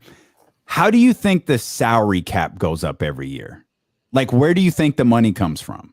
Every time there's a big new TV deal and the salary cap skyrockets, where do you think the money comes from? It comes from the network, who's already paid for the product. Once that TV deal is done, no other money goes to the NBA. None. 4 games, 5 games, 6 games, 7 games. None. No more money goes to the league. They've already gotten paid by the network. It's done. And they talk about it's for future deals and all this other stuff. That's already outlined. Like, that's already done. Number Crazy. 1, here's the other thing. 2002, they wanted it to go 7. And then they talk about, they wanted Lakers, New Jersey. Maybe they wanted the New York, New Jersey metropolitan area. So they didn't want that to go 7. They were okay with that going 4 and being a sweep. Again, if it's fixed, it needs to be fixed all the way through. If they wanted more games, why did they not want more games for the NBA Finals? If it's all about future money and all this other stuff in your markets, your LAs, your New Yorks, why did they let, according to Tyler and all these other guys, why did they let that finals go 4 games and be a 4-game sweep? Not one other official in the David Stern era has corroborated this. Not one. Just one. Even off the record with the scrabbly voice where you got to distort the shadowy figure. No one. Okay. Now, what I will say, but the point in all of this, I'm not watching it. I have zero interest. It's actually an okay watch. Like, it's fine. But what I would say out of all this is, do I believe Donaghy and other refs fix point spreads? Yes, I believe that. Did they say we want Boston to win tonight against the Knicks and we're going to make sure that happens? No. And the point spread thing is real. That's a real issue too, because there's people that bet on these games, and if it's not on the up and up, you can't have that. So I'm not dismissing that. I think they maybe influence point spreads, wins and losses, and then especially when you talk about playoff basketball, absolutely not. Absolutely not. You know, the Lakers and the Celtics. You know, the Lakers once blew like a 26-point lead against the Celtics and got a. Did anybody like remember that? Didn't the Celtics blow out the Lakers where they dumped Gatorade on Doc Rivers on the court? And that was a game 6. Why wouldn't they win a game 7? Why wouldn't they want to get? Hey, oh wait. If they wanted a game 6, oh, there it is. Thank you. That's what I was waiting for. Why not have a game 7? You know why? Because that would be too obvious. You can't have game 7 every year. You got to throw them off the scent. Our hottest NFL takes coming up next. And whatever that voice is will be back as well. Stealing with Casey. Brought to you by McQueen and the Violet Fog. The smoothest gin in the world. Oh, I got to tell you about this. I told you I was going to try to mix up a cranberry cocktail last week. Yeah. Oh, I did it. I did it, and it worked. Okay. Yeah, a little McQueen, a little rosé, a little Luc Belaire rosé. I'll tell you about it. You know, Sacramento sports leader, ESPN 1320. All right, I'll be right back. All right. I guess we can do a unofficial house show. I don't remember. I don't know whether all that stuff. I still you think all that stuff with Punk is a work.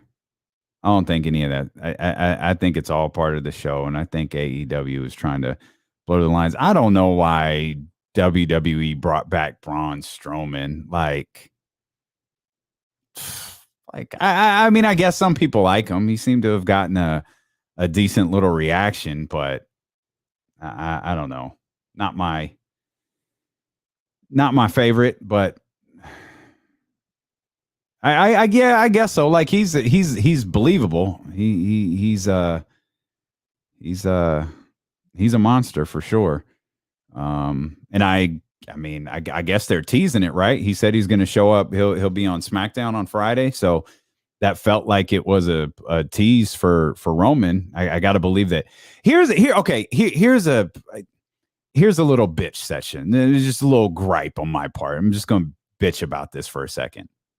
I told you I completely missed the live window for the castle thing.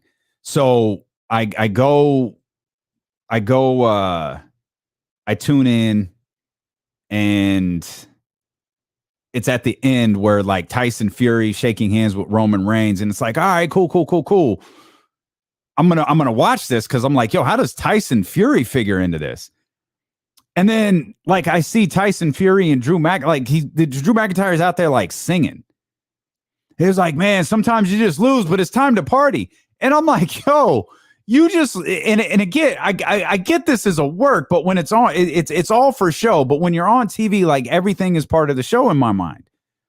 If Drew McIntyre doesn't care that he just didn't win the WWE Championship or the Universal Championship or the Unified Championship or whatever the hell it's called, why do I care? I feel like you have to have an investment in someone. And if Drew McIntyre doesn't care, why do I care? I feel like that's some of the short-sightedness in like how they present wrestling now and how they present stuff on social media and how they're like, oh yeah, no, this is TV, but like, here's what we're doing on social media.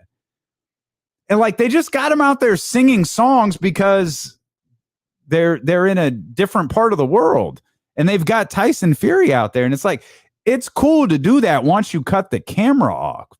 But when you leave the camera on, it's like, yo, if he don't care, then what the hell do I care for?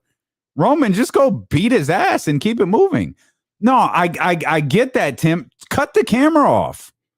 Like, cut the feed off, because it's, and by the way, the crowd didn't really bite. The crowd was like, yeah, like, all right, cool. I feel like the crowd didn't bite at all. I thought it was trash. I was like, this is dumb. This is dumb. And we talk wrestling every single day, Bryce. Like, that's why I don't do the house show. We literally talk it every single day. I just didn't get it. I was like, you Drew, like, instantly I did not. I already don't really care about Drew McIntyre. Like, solid performer. But as soon as I saw that, I was like, if he ain't invested in it, I'm not. Because John Cena used to do that stuff too, and it drove me crazy. Oh, you win some, you lose some. All right. Like, if you don't care, I don't care. No, he needs to beat The Rock. No, you solidify yourself as the man by beating The Rock. Yeah, he's got to beat The Rock with the title. They could take the strap off him the next night. And yeah, I mean, that's the end of the story to me, is beating The Rock. That's the end of the story.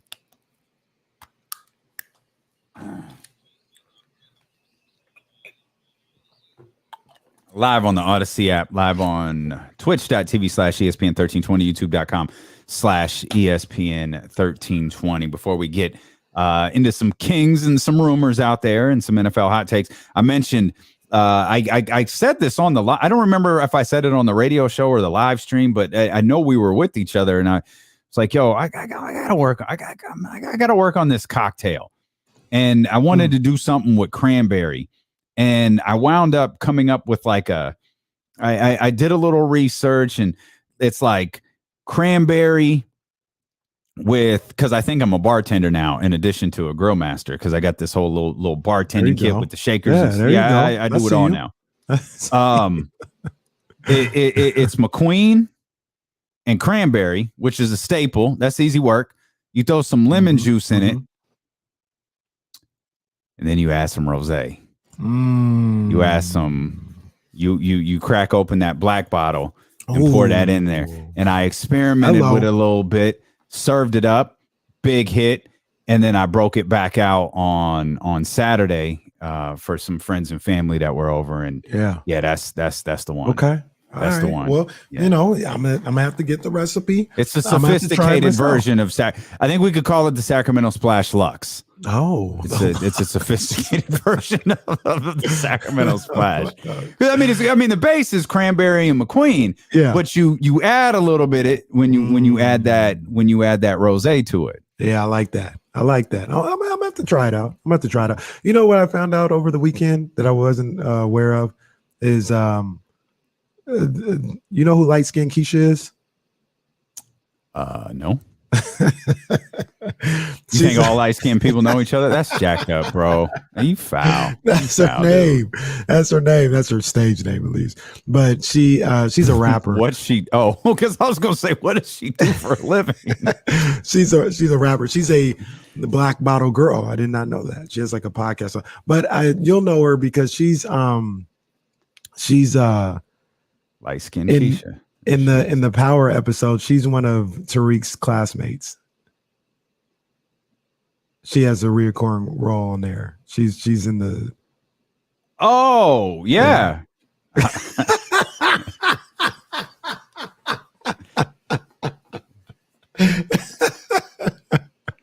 She must be out in that new Atlanta studio. Because I wasn't in that room she's in right there. Oh my. She got podcasts. I gotta check her out. Yeah, that's what I'm looking at. I'm looking at her podcast. That's my girl, light skin Keisha. Though I like light skin Keisha. Right? Yeah. I don't know none of her songs, but I like light skin Keisha. It's a hell of a podcast she got here. Jeez. But I did not know she was. Oh, she's got a new song out. Yeah, well, it's got a new dance and everything. That song has a dance? You gonna say the name of the song? No. Okay, yeah. I mean, I guess I got to follow her. Like everyone who's following her it's the entire Black Bottle crew is following her. And, I guess I better. Well, all right. Follow. Yeah, I like light skin Keisha. Yeah, she got a new song out. That's a damn shame. She's actually Can't even funny. say the name of her record. Yeah, you can't say the name of it. She's actually funny to me. Like she's like the City Girls. Like I get a chuckle out of them too. She's like that. Okay. Well, Black Bottle Girl, light skin Keisha. Close this page. Close. Close page. Clear history.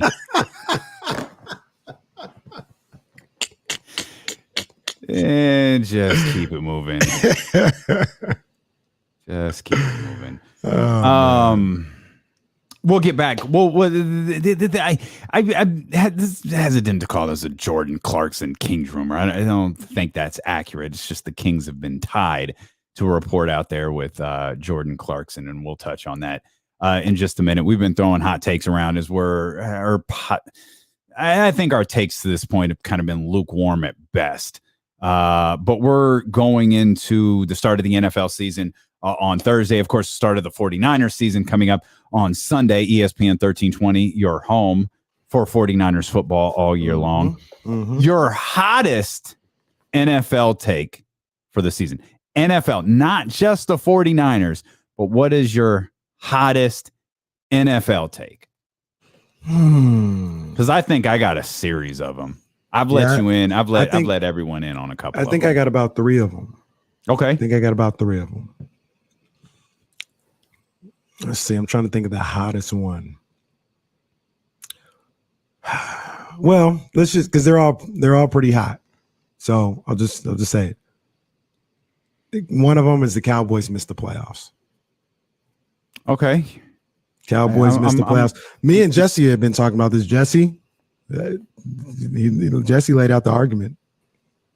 Yeah, the Cowboys, they shouldn't be anyone's favorite to win the division this year. They have one healthiest receiver right now. The defense they got Michael Parsons and some other guys, but I don't think the Cowboys, they're not strong at all. Philly, their roster is much stronger than the Cowboys, much stronger. We're confident in so we're confident in Jalen.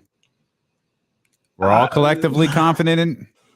I wouldn't say that. If it's not the Cowboys, it's got to be somebody, and it's really only Philadelphia. It's going to be the Eagles. Jalen will be fine. He's got receivers and stuff. Once you give quarterback stuff to work with, they'll look better. He did fine last year with a little bit. Okay. Now I got another one that's related to that. Okay. This is kind of crazy. I'm surprising myself with this one. Okay. But damn it, I'll say it. I'm not afraid of y'all. The Lions or the Giants will make the playoffs. Okay, that's hot. That's a hot take.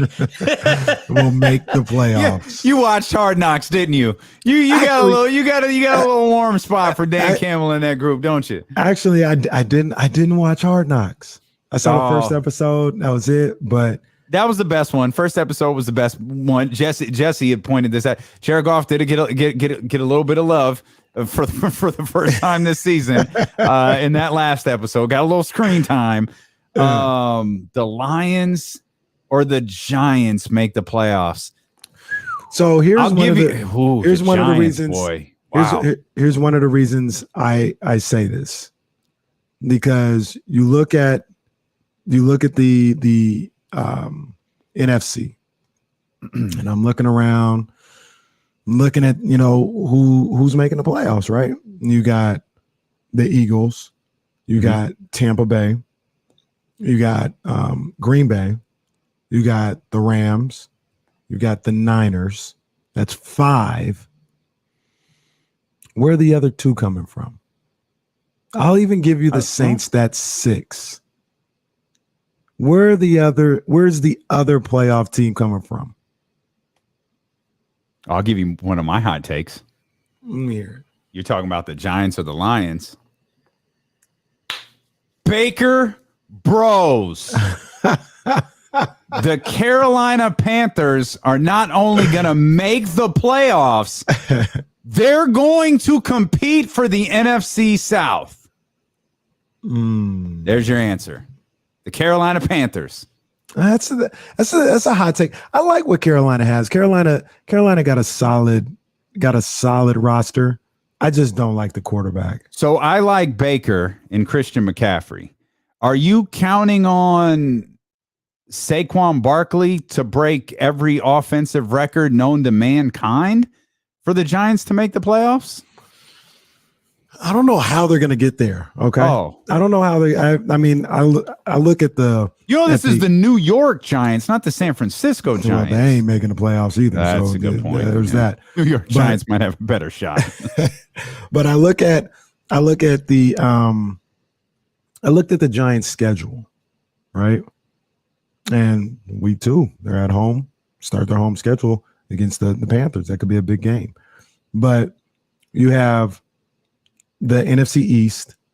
They got obviously the Packers, but they're playing the NFC North, which are a lot of great teams, and they're playing the AFC South. Like, I don't even know if they're going to be good, but they got a lot of bad games on this schedule. Then you get a chance. I won't read them all off, but when you get a chance, let's look at the schedule. They don't play, like, out of conference. They got the Vikings, or excuse me, out of division. They got the Vikings and the Packers and the Titans. After that, there's nothing on the schedule. Oh, the Ravens too. Sorry. So that's 4 teams that maybe you say they could lose to. They got the Colts too. Make it 5. Damn. What would you put the win total at for the Jacksonville Jaguars? Jacksonville? Yeah. There's 3 last year. I think it's 5. 3-14. Wow, really? Mm-hmm. Man. If it's 5, are we going to have a discussion about Trevor Lawrence and all the people who anointed him like 6 years ago and how wrong they were? Yes and no. Like, I'll say this. I got to see how he plays. Okay? I got to see how he plays. I'll give him last year. I'm giving him last year. The team still stinks. Well, still he the Jaguars. He can't, though. He can't stink. Yeah, but if he doesn't stink, that's not a guarantee that they're going to win more than 5 games. That's true. So I got to see how he looks. If he plays like he played last year and they win 5 games, absolutely. We can start pulling up receipts and asking some questions. But if he plays solid and it's just clear that they're just not there yet, then I'd give him a little time. Since we're talking about records, I'll give you another hot take. Okay. Everyone's beloved Green Bay Packers. They're not finishing with double-digit wins. Damn, that's 9-8 or worse. I'll give them 9-8. Who's winning that? The Vikings are winning that? Oh, or no, are the Lions? Or are the Lions winning that division? No. Green Bay Packers could still win it. 9-8 record. They could still win it. I mean, I don't think Chicago's good. I don't think Detroit's good. Honestly, I don't think Minnesota's good either. Minnesota might have a little something, man. I was kind of looking at Minnesota. They might have a little something this year. Kirk Cousins, Dalvin Cook, some would say the best receiver in the game, top 3, Justin Jefferson, Adam Thielen, against a weak division.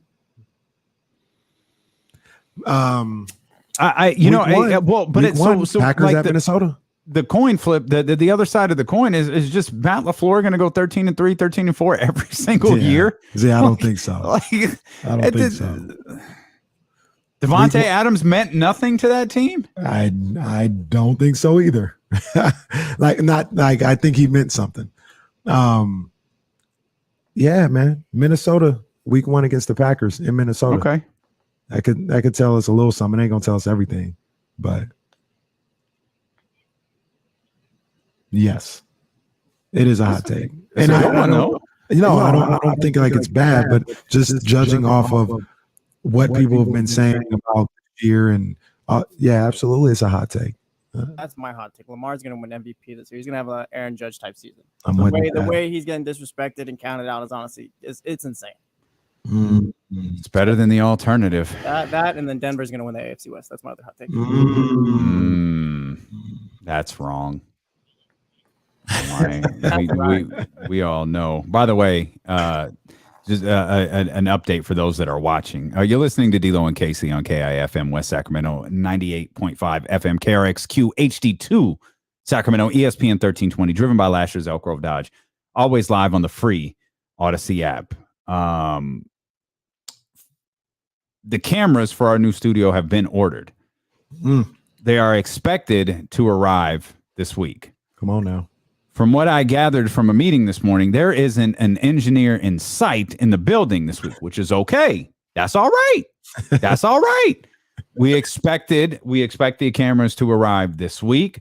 My hope, and this is just purely hope, they will be installed next week, which puts us on track for we'll have to work out a few kinks before we actually do the show live from the studio, over a weekend or off hours or whatever. But our hope has always been to be in the studio. We were hoping for week 1 of the NFL season. We knew that wasn't going to happen rather quickly. Now we're looking for the start of Kings training camp at the end of this month, and it looks like there's a good possibility that that's going to happen. My hottest take I've already shared. I don't think Brady makes it through the season. I think he is in Brett Favre's final year, where everything just came crumbling down for Brett Favre that final year. I think that's where we're at with Tom Brady. I don't think Tom Brady's going to stink. I think Tom Brady is either, I don't know if he's going to play well and just decide he doesn't want to do this. I don't know if he's going to play bad and decide he doesn't want to do this. I don't know if Tampa Bay loses a couple of games and he decides he doesn't want to do this. I just feel at some point before we get to the end of the season, Tom Brady's going to look around like, what the hell am I doing here? I'm going home. Dang, you don't think he finishes out the season? I don't. Wow. Again, it's a hot take. That'd be crazy. That'd be big time news. That'd be huge news. It's bigger than if he just retired at the end of the season. Is it Blaine Gabbert? I always forget. It is. I think it is Blaine, yeah. It's Blaine. And Kyle Trask is there too. Kyle Blaine Trask. Gabbert. I remember Kyle Trask was on my quarterback rankings. I remember that. He was one of KC's original ranking systems. Kyle Trask, Florida. He was at the top of that until we found the chosen one. Then I didn't need that no more. I got one more for you. Okay. One more I take. Cliff Kingsbury gets fired during the season. Wow. I think that's hot. I think it's gonna be bad in Arizona. That's you got your new grill up as high as it can go with that one. Yeah, that's hot. That's hot right there. I think it's gonna be bad in Arizona. This Cliff Kingsbury third season? Yeah. That's heat. Okay. Yeah. I thought that might be hotter than my Brady take. No, your Brady, that's number 1 in the power ranking. Brady not finishing the season. Okay. Actually, number 2 might be Lions or Giants in the playoffs. Yeah, that's pretty. That's up there. The Giants stink, dude. Like Saquon Barkley is going to break every record known to mankind. I hope so. For that to happen. And I'm a Saquon Barkley guy for sure. I'm losing a little. I don't want to say I'm losing faith in him. I just man. It's tough right now. Let me ask you this. Arizona Cardinals. Week 1, Chiefs. Week 2, Raiders. Week 3, Rams. Week 4, at Panthers. Week 5, Eagles at home. They ain't won yet. They ain't gonna beat my Panthers. They 0-5 to start the season. They're not 0-5. Then they go to Seattle and they win that one. But then they got to play the Saints and the Vikings. They can start off 1-7. They're not 0-5. They're not that. They're not Their that. schedule is brutal. They are not making a playoff. See, that's the thing, though. I'm not going to have them beat my Raiders. I'm not going to have them beat my Panthers. Those are both road games. I mean, yeah, those are both road games for the Cardinals. Mm-hmm. And mind you, the Chiefs game is a home game. What Kansas City Chiefs fans are about to do to State Farm Stadium or whatever it is about to be crazy. It's going to be Niners at SoFi-esque for that week 1 game. Let me see what ESPN's bold prediction is. I don't see a bold prediction. Vance Joseph will be one of the top head coaching candidates next offseason. Wow, that is bold. That is bold. I mean, we support Vance Joseph, but yeah, I hope he is. I hope he is. It's a bold take right there. But yeah, man, it's going to be so crazy. So that's going to be a de facto road game. I mean, they be having to go to silent counts when they play the Niners. It's true story. True story. They're about to come in there like crazy. They're about to come in there like crazy. And I'm not saying it's going to happen. It's a very real possibility they start like 1-6, 1-7. Whose wife was talking about the side? Was it Stafford's? McVay's. Oh, it was McVay's wife. Oh no, Stafford. You're right. I don't think McVay is married. Shoot, I wouldn't be either if I was Sean McVay. I wouldn't either. Is an old Mac from way back. I fell down a weird for some reason. Oh, it wasn't Cliff Kingsbury. It was Lincoln Riley.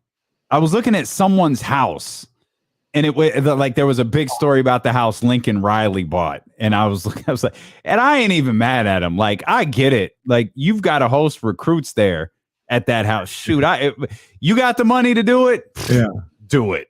I gotta host recruits.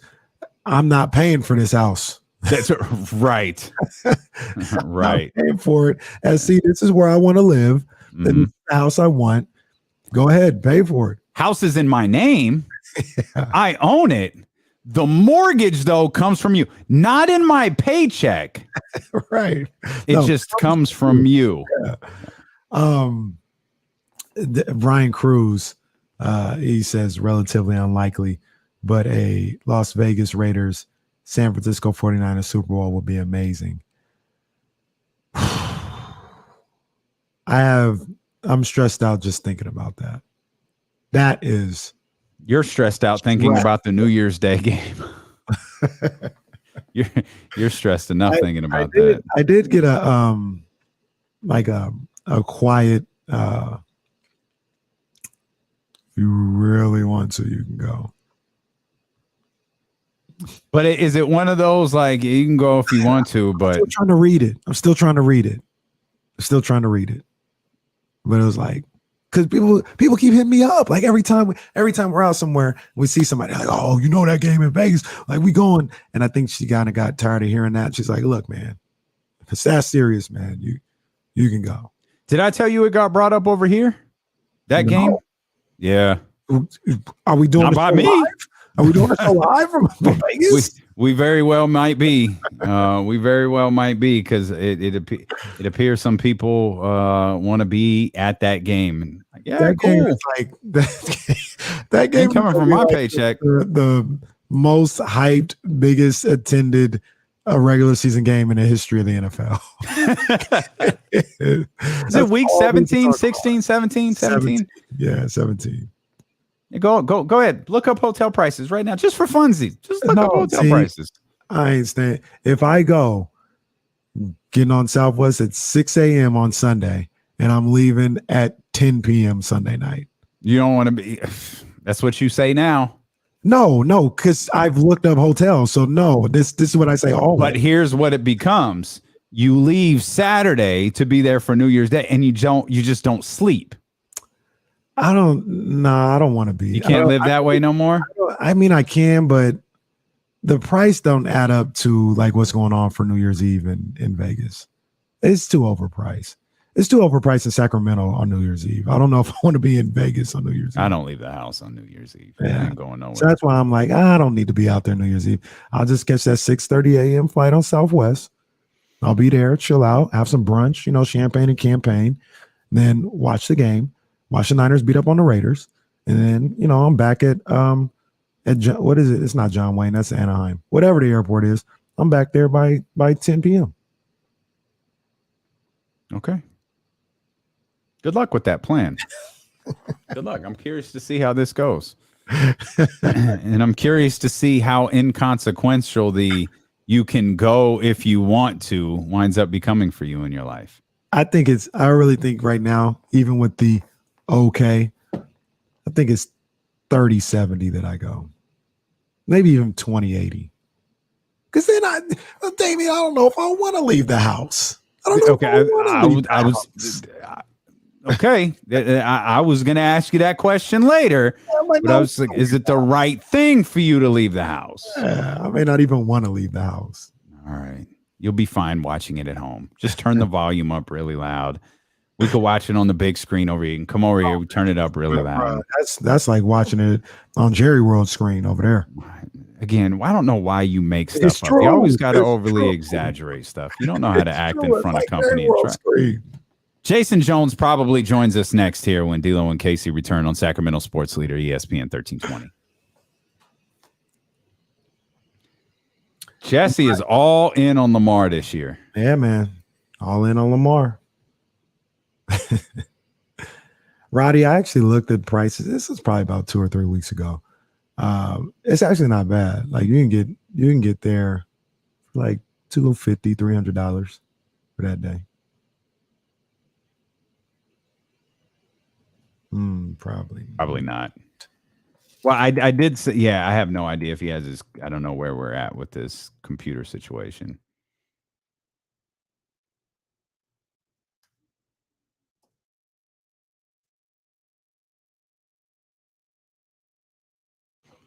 I've never seen her before, but I like this Stephanie. I like Stephanie. Yeah. Welcome. Okay. Welcome, Stephanie. I like Stephanie. Yes. Welcome, Stephanie. Oh, this 49er stuff here. What is going on? She was the one who was thumbing down my Raiders earlier, too, wasn't she? Oh, yep. There she is. All right, Stephanie. I see you. You on the radar, Stephanie. Shout out to Stephanie. Matter of fact, let me give her air horns. She's got a good head on her shoulders.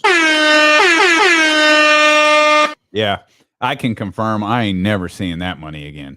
Oh, my God. That's gone. But I will say this. It served its purpose. Donnie's going to be working with the Odyssey team. He's going to teach like some social media classes, and he's being commissioned for more artwork in the building. So nice. It all worked. Oh, so now they want Guns N' Roses from him or something, huh? Now they want. Huh. True story.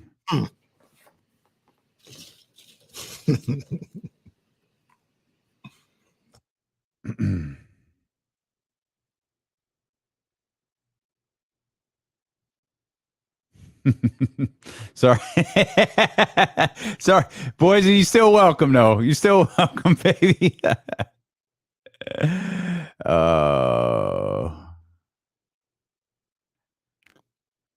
Well, to be fair, Chris, the Raiders aren't really my team. I just like them this year a lot.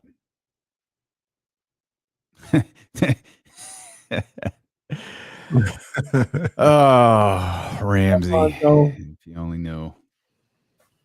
Alfonso, what up? First of all, what up, Alfonso? How you doing, man? He be the main one hating on the Niners, man. And when Alfonso tell me the Niners ain't gonna be no good, I know it's gonna be a good season. I know it's gonna be a great season. But I just need him get in here, Alfonso. Tell me how sorry the Niners are, please, because then I know it's gonna be all good. That is way too much to spend for a flight to Las Vegas. No, not on New Year's Day. That's perfectly fine. Round trip. Oh, round trip. Oh, okay. That's what I saw a couple weeks ago. Still feels high. Round trip. Okay. The homie spirit last time I was there, he said it was perfectly fine.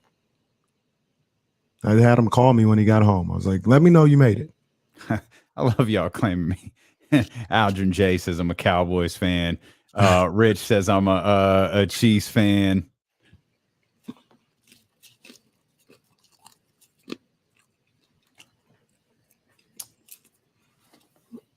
No, I burst into laughter at the end of the playoff game. I had never seen anything like that before.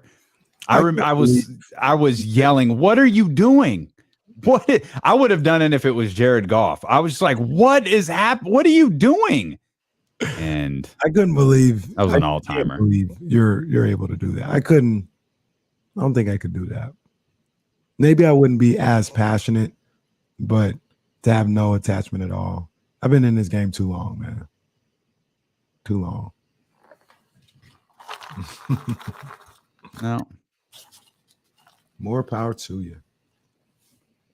Yeah, I'm Rob Lowe with the NFL hat, as Bryce says. Man, well, shoot, don't bury the lead. I looked at Usher. You can't get Usher tickets for like. I looked like every show for the next 5 months, and I can't get them. Well, nah, we tried. We tried when we were out there.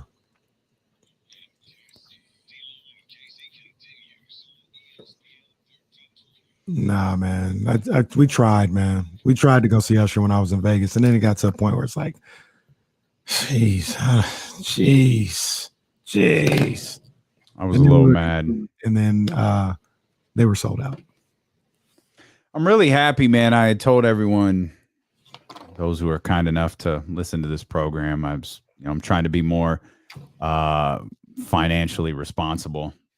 Didn't spend a couple hundred on the Kendrick Lamar tickets.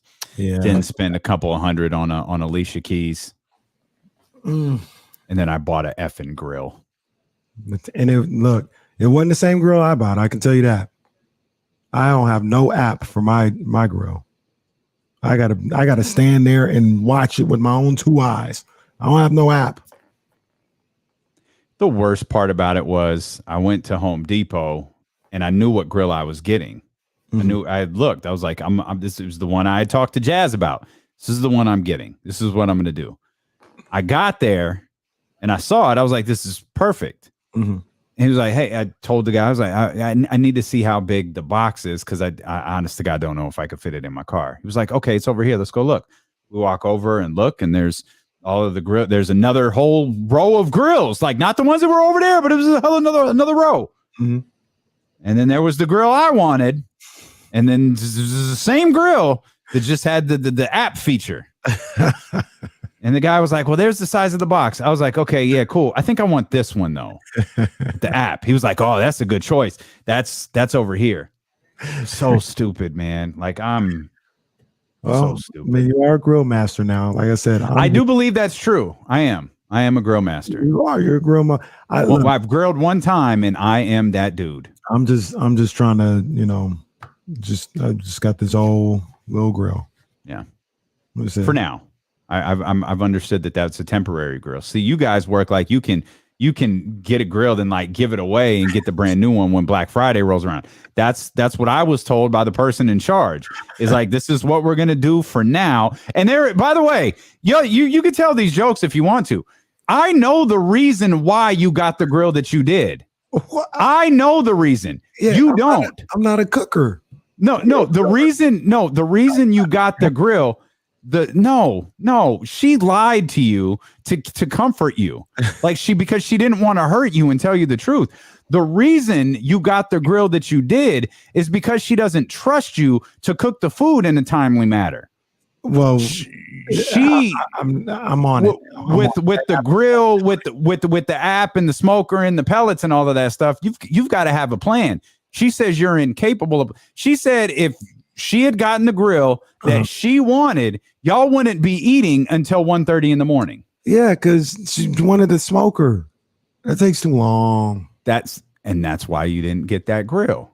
That's why you got an oven, a stove on the outside of your house. That's all I need, man. That's all I need.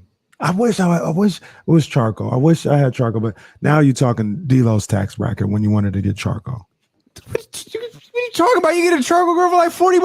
What are you talking about? Little joint, you know what I'm saying? But I'm talking about with all the bells and whistles and having an app on it.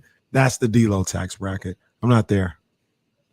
I'm working to get there, but I'm not. The great part about this is everyone's in on the bit. No one believes you. Like you're the one with the little crypto.com arena in the backyard of your house. And I had like briefly thought about a grill until you go, oh, it's Labor Day, it's sales, and I was like, wait a minute, he's right. Sales weren't even one, by the way. And they were okay. It but at that point I was like invested. Yeah, like I'm gonna do this, and that's why I took the one off the showroom floor. I was like, man, I need to grill today. If I could have gotten that home, I would have done the same thing. They had a whole bunch of grills on the outside. I feel like you just walk, pick one up, put it in your car, leave them, scan the card, and keep it moving. Man, you pick up one of them grills that are outside, your hand will be like homie on Home Alone. Oh, the doorknob.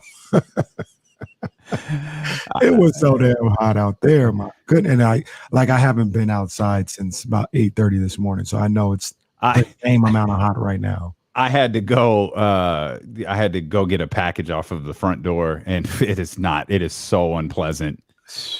It's so terribly unpleasant outside. I pray anybody listening to this doesn't have a job where you're working outside, man, because if so, thoughts and prayers, man. It's just absolutely brutal. Just brutal. We should have Christina Warner on, figure out why it's so hot. Right? Well, why and aren't meteorologists in charge of the weather? Like, why is Christina Warner making it so hot? Like, why don't she turn it down a little bit? I thought you cared about us, Christina. I thought you cared about us. Christina always gets mad. Well, she doesn't get mad. Not mad. But when I tell her, I don't care what Christina says. It snowed here about 3 years ago. She's like, that wasn't snow, Kenny. It looked like snow to me. I was sitting there tapping my foot like Jim Jones. That was snow. Okay. Capo status. Oh. It wasn't snow unless you had to get a shovel. That's snow. That's unpleasant. That's not the way to live. Miss P gonna learn. Miss P gonna learn out there in her new palace that's being built. Well, she probably has like a. That's what I'm saying. She probably has like a heated driveway or something that like melts the snow for her, so she doesn't have to shovel it. Heated driveways. She's got servants. It's true. That's true. That's true. She don't need no. She don't need no heated driveways. She'll call her servants, be like, "I'm leaving in 10 minutes." It's almost like you do with your spaceship. You say, I'm leaving in 10 minutes. Let me get it ready real quick. That's what she's doing with her drive. Well, this is hitting too close to home because I was the servant in Connecticut. Hey, I got to go to Bristol in 10 minutes. You want to do something about that 5 feet of snow outside? Yeah, I got it. Clear the pathway. We had the worst driveway in the history of Connecticut. This cobblestone stuff where the plow would get stuck underneath it. And then, that last winter just broke me. It was the worst. Horrible place to live in the winter. Just awful. Of course, I'm longing for it with it 114 outside. Bro, we got to get to next week. That's all we got to do. I saw there's some 80s coming next week. We just got to get there. Just get there. Jason Jones may have quit on us, so I mean, he has worked for us for free for like the last 2 years or something. He's just like, yeah, it's a new season. I'm not doing this anymore. Kenny's got me hosting 14 podcasts a week. I'm not doing this anymore. Danny in San Francisco, you got us doing 2 podcasts a day. Kenny gonna be doing a Kings podcast before the show starts and after the show ends, coming up in about 2 weeks or so. Do we have a game plan for the return of J Street Vibes, or did it end with that one conversation? No, we just got to talk to Danny in San Francisco again. I ain't heard from Danny in San Francisco in weeks. I hadn't either. I was gonna call him, but Labor Day weekend, so I was like, I'll wait till this week. So I got to talk to him tomorrow. But I mean, all parties are locked in on it. Season's less than 3 weeks away, or I mean, at least training camp. Training camp is less than 3 weeks away. The Kings were in a bit of a, I guess I hesitate to call it a rumor, like a trade rumor. It's whatever. Their name was mentioned in the report, of teams that were interested in acquiring Jordan Clarkson. Milwaukee was mentioned in this. Sacramento was mentioned in having conversations with Utah. And again, what that means, hey, what are y'all looking for Jordan Clarkson? Oh, we're looking for ABCD. All right, cool. Hey, good luck with your rebuild. We'll see you guys. I'm not really sure what it is, but Jason Jones, the professor, if you will, Jason Jones with us here on D'Lo and KC. Jason, what's happening, man? Nothing much. I can't be much of a professor. I can't figure this computer out still. So does that mean you have one, and you're trying to figure it out, or it's still? I'm trying to figure out the broken one. I'm trying to figure the broken one out. Well, I don't know. But they've told me I have one on the way. It was funny because I was supposed to be on the expedited list, and somehow I'm not getting. That didn't happen. So I guess they figure you're not a beat writer anymore. We don't care when you get your computer. You know what, Jason? They've told us we're going to be doing our radio show from a studio too. So see how well that's gone. Hey, what we hear and what we're told and what actually happens are two different things. So hey, I'm just going to sit. I guess they figure his story still somehow get here. So we'll take care of that eventually. The culture vertical will be fine. He can on his phone. It's when you're self-efficient, it's a bad look. It's a bad look for you because the company doesn't care. Like, he's too self-efficient. I actually say that when I was at the B. I was like, if I do everything without any help, without a backup beat writer, that's good but bad, because then they start to say, you know what? He can go to every single game with no break. It doesn't matter. He's fine. And a decade plus later, I'm like, my God, I'm worn out. There was no load management when I was on the beat. Jimmy Butler in the finals. Yeah, I'm just sitting over there like, oh God, because what kills you isn't so much the road. You hear teams say it about it's not the trip, it's that first game back home. Oh, that game would be a monster for me. Like after an East Coast trip, you travel back all day if you couldn't get a direct. That's why I have to fly out the Bay so much, because you could get a lot more direct flights back, like from Toronto to San Francisco. It's easier to do that than say, hey, let's go from Toronto to Sacramento. Mm-hmm. You might make 3 stops on that trip. Now it's a 14-hour travel day. You make 3 stops, and at least one of them is going backwards. Exactly. It's like, you got you to Portland. Now you're going to go to Salt Lake City. Right. So it's a grind for real. Man, the Kings popped up in a trade rumor conversation. Obviously, the Utah Jazz are just tearing everything apart, and now the final pieces to be spread across the league are Mike Conley, Bojan Bogdanovic, and Jordan Clarkson. There were at least a report from Sports Illustrated that says the Kings have inquired about Jordan Clarkson, former Laker. What do you think of Clarkson as a player? I like him as, as a sixth man, a guy who can bring you some offense. The only thing I think the problem the Kings would have is that I don't think Utah wants talent. They want picks. Mm-hmm.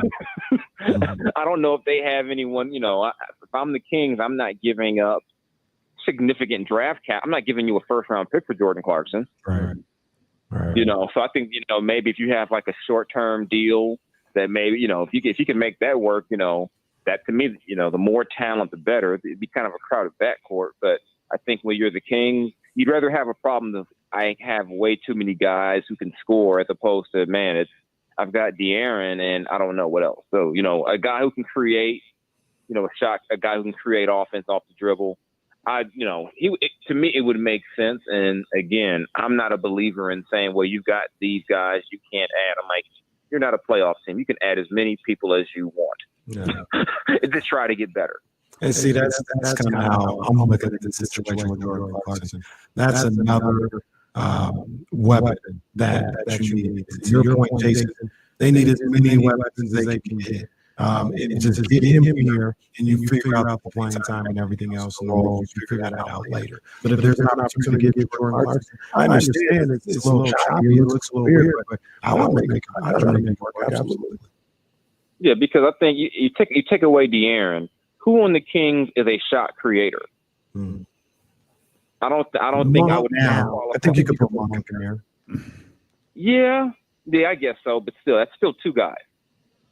And in today's NBA, if you're relying just on those to be your creators, I think, you probably need a little bit more, because even with it's not, you've got to be like Hall of Fame level creator like that. And even then, those guys are going to get worn down. So I think you can get some more shot creators, make life easier to where it's not all on Sabonis and De'Aaron to create everything. Hmm.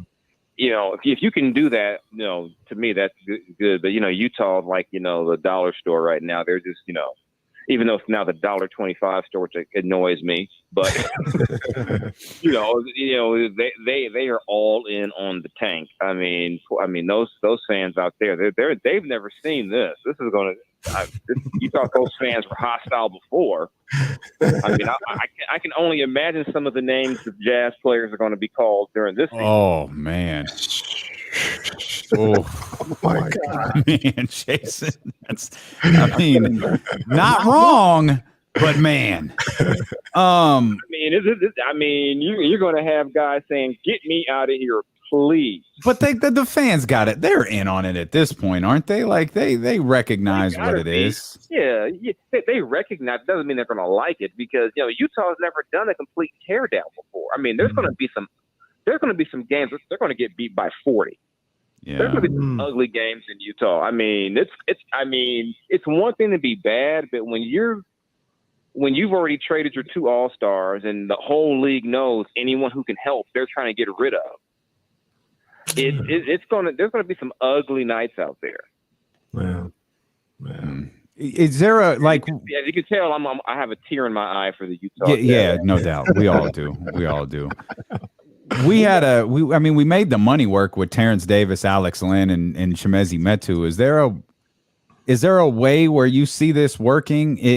Should something like this come to, because all three of those deals expire, so they can move off from them pretty quickly. And Clarkson has a player option for next season. But is there a way that Harrison, Clarkson, and Kevin Huerter all work on the roster? I think you tell Mike Brown to figure it out. Kenny Caraway school of thinking right there. I say, man, got to figure it out. Just figure it out. I mean, the three guys you mentioned, you're looking at basically, one of your backup bigs, and probably two guys who may not figure in your plans long term.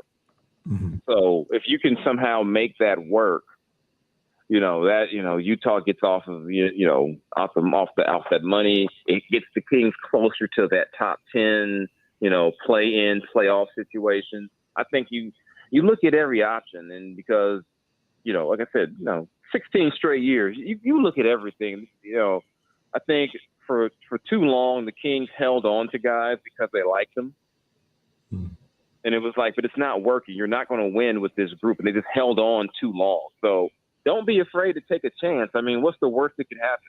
You miss the playoffs again? Right. Yeah. I mean, it's not like making a move like this is going to cost you, the number one record in the West. You really got to go all in at some point to try to make the team better. I agree. I'm all for Jordan Clarkson if they can find a way to make it happen. And even better yet, like you said, I'm not giving up a first round pick, but Utah's going to be looking for picks and maybe expiring contracts. You can do that. You can give them a second rounder for an opportunity to Jordan Clarkson. Absolutely. And the reason why I say I wouldn't give up a first is because the Kings' first is not going to be in the 20s. If you're like the 28th pick, that's one thing, but there's a chance the Kings' pick could be 14, 15. All right. That's the reason why I'd be hesitant to let go. Unless you put some protections on there that says, top 15 protected, top whatever, and then it conveys to something else down the road. That's the reason why I'd be hesitant to throw in a first round pick to get him. It's because that would be my hesitation. Jason, are Raiders winning the AFC West this year? Wow. That's a good question. I'm feeling pretty confident. I like the fact that no one's really giving them a chance. They're looking at Kansas City. Of course they should get their love. They're looking at San Diego's like or not San Diego. I'm sorry. Well, they'll always be San Same Diego. thing. Yeah, Same thing. everyone knows what I'm talking about. The other team that plays in LA. There's a sexy pick. Russell Wilson has people forgetting that Denver's offensive line might be as bad as the Raiders. And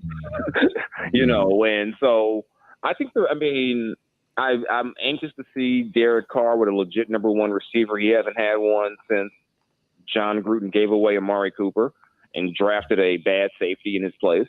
So I'm anxious to see that.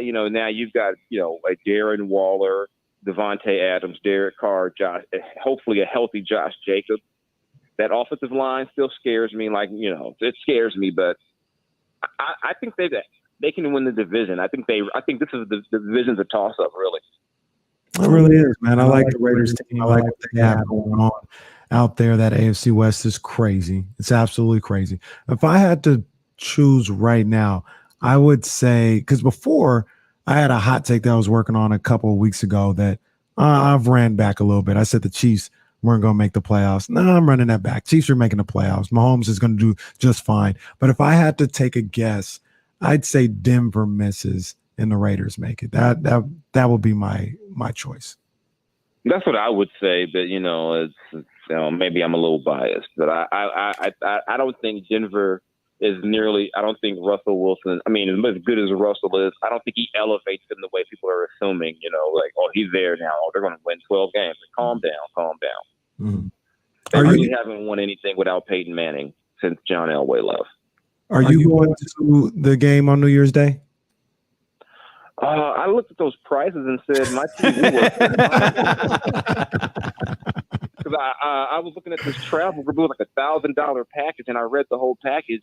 It didn't even include the game. I'm like, what? That's crazy. I'm not going to go. I'm not going to go stay at a hotel to party for 2 or 3 days and then watch the game on TV. Bro, I was telling Damian, this may be the most anticipated regular season matchup of NFL history. Like this is getting crazy. Yeah, I mean, I said those ticket prices are insane. The hotels are going to be crazy. You've got two of the more aggressive fan bases in the NFL on New Year's in Vegas. Oh God, yeah. I might feel safer. I might feel safer being at home. 100%. Because those Niner fans are rallying. Wow. Wow.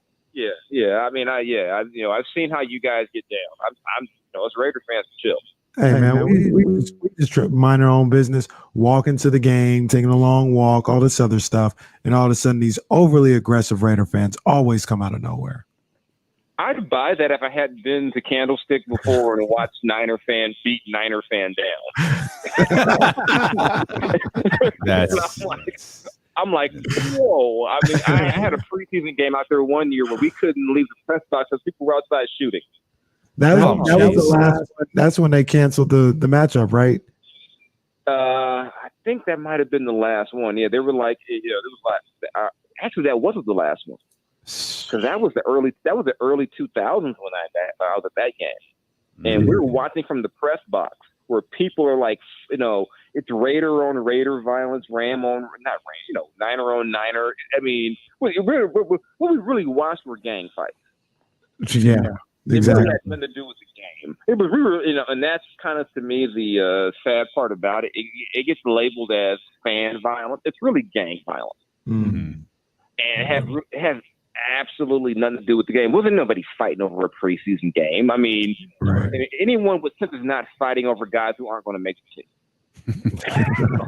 Like they don't even know who the guys are on the field. I mean, so it was. Yeah, I'm just anyone with sense.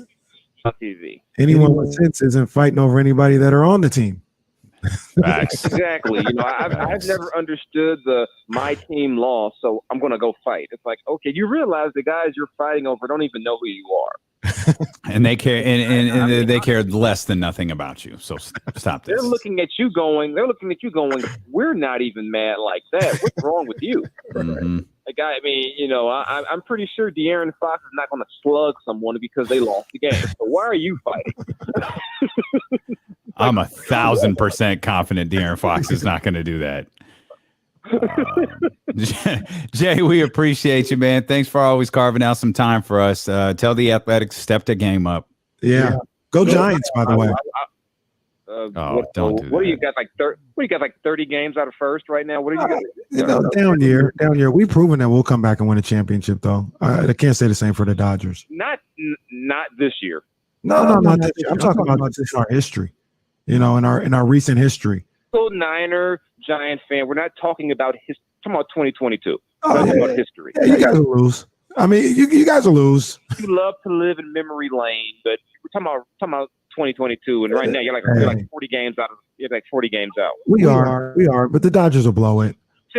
You were just crying last week or two on Twitter about how horrible it was. You guys win one game in LA. Oh, now you want to talk. Oh man, I didn't even worry about that game, man. We're probably gonna lose the series, man. But it's all good. It's all good. Dodgers will blow it in October. They always do. They always do. We have October to worry about. We'll see you in spring training. Thanks, Jay. All right, y'all take care. The professor, Jason Jones, right there. J Street vibes possibly coming back. Tell you the sneaky part of that is you have no idea how difficult you were making my life during that interview. So I was hearing about that. I figured out a way to remedy it. Ones and the twos. Yes, to like the 1,000th degree. Radio is cool. Radio pop and stream stay pop. I was trying to take care of our people on YouTube and Twitch, and I didn't know if you could see what I was doing. No, I couldn't really tell. I was every time you talked, I was muting Jason. And so when you started to talk over, I was like, unmuting, muting, because I can't take him off the screen because that just messes everything up. So I was trying to mute him, and I shot Jesse a note. I was like, does this work? And he was like, it works. All right, let's try this. I thought Jesse had fixed something because they were saying like, oh yeah, the echo's gone. I was Grandmaster Flash in this joint. I put the crayon on. I put the crayon on it. I had to put a new right back where to get us. Corners of the culture. Where to get us. Corners of the culture. Y'all go check that out. Thursday's gonna be crazy. The one that's out right now. Thursday's gonna be sick. Thursday is gonna be dope. It is the our first album revisit of the Blueprint. Mm-hmm. Kenny and I are recording next week's episode today. This episode we're recording today is going to be better than the one that's dropping on Thursday. I saw, by the way, and I can't tell you how much we appreciate this. I saw a lot of people were listening over the weekend. Like clearly a lot of people that just like saved it and went back to it later. Like we saw the numbers for the first episode jump by like hundreds. So that was dope. And now people are starting to catch up on the episodes. That's kind of the beauty of Corners of the Culture. It's for the most part, like it's evergreen. Like you can listen to it when you want to. It's not like D'Lo and KC where we're talking about stuff that's happening today. We're getting ready. Like you don't want to go back and listen to today's episode of D'Lo and KC in 2 weeks. Too much of the sports world has changed. We're 2 games into the NFL season at that point. But you could do that with Corners of the Culture. And we saw a lot of people spending time catching up on that podcast so far. And I think there are some really good episodes. I think the Nipsey Hussle episode is really good. I think the Culture Pushers episode is really good. But I do think they pale in comparison to the one that's going to drop on Thursday about the Blueprint. And I don't know what Kenny's got, but I've got my notes for Ready to Die in front of me. Y'all gonna learn some things with these upcoming episodes of Corners of the Culture, man. So go subscribe wherever you get podcasts from. Apple, Spotify. If you could leave a review and a rating there, that would be great. The rating is just pressing the 5th star. If you think we're worth it, that would be great. If you got an extra 60 seconds to actually type something about the show, that would be great as well. But I promise none of that is super time consuming, and it goes a really, really long way into the podcast growing and getting noticed. And it really helps me when I go to the company and say, I told you so.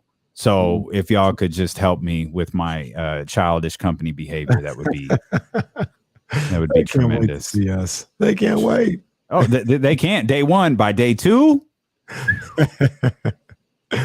Hey, this is something that happened during the show. I don't know. Like, I'm trying to figure out. I'll just do it anyway. I'm trying to find exactly what's going on, but it looks like possibly Bronny has decided to go to Ohio State. Nope. Y'all don't read nothing, man.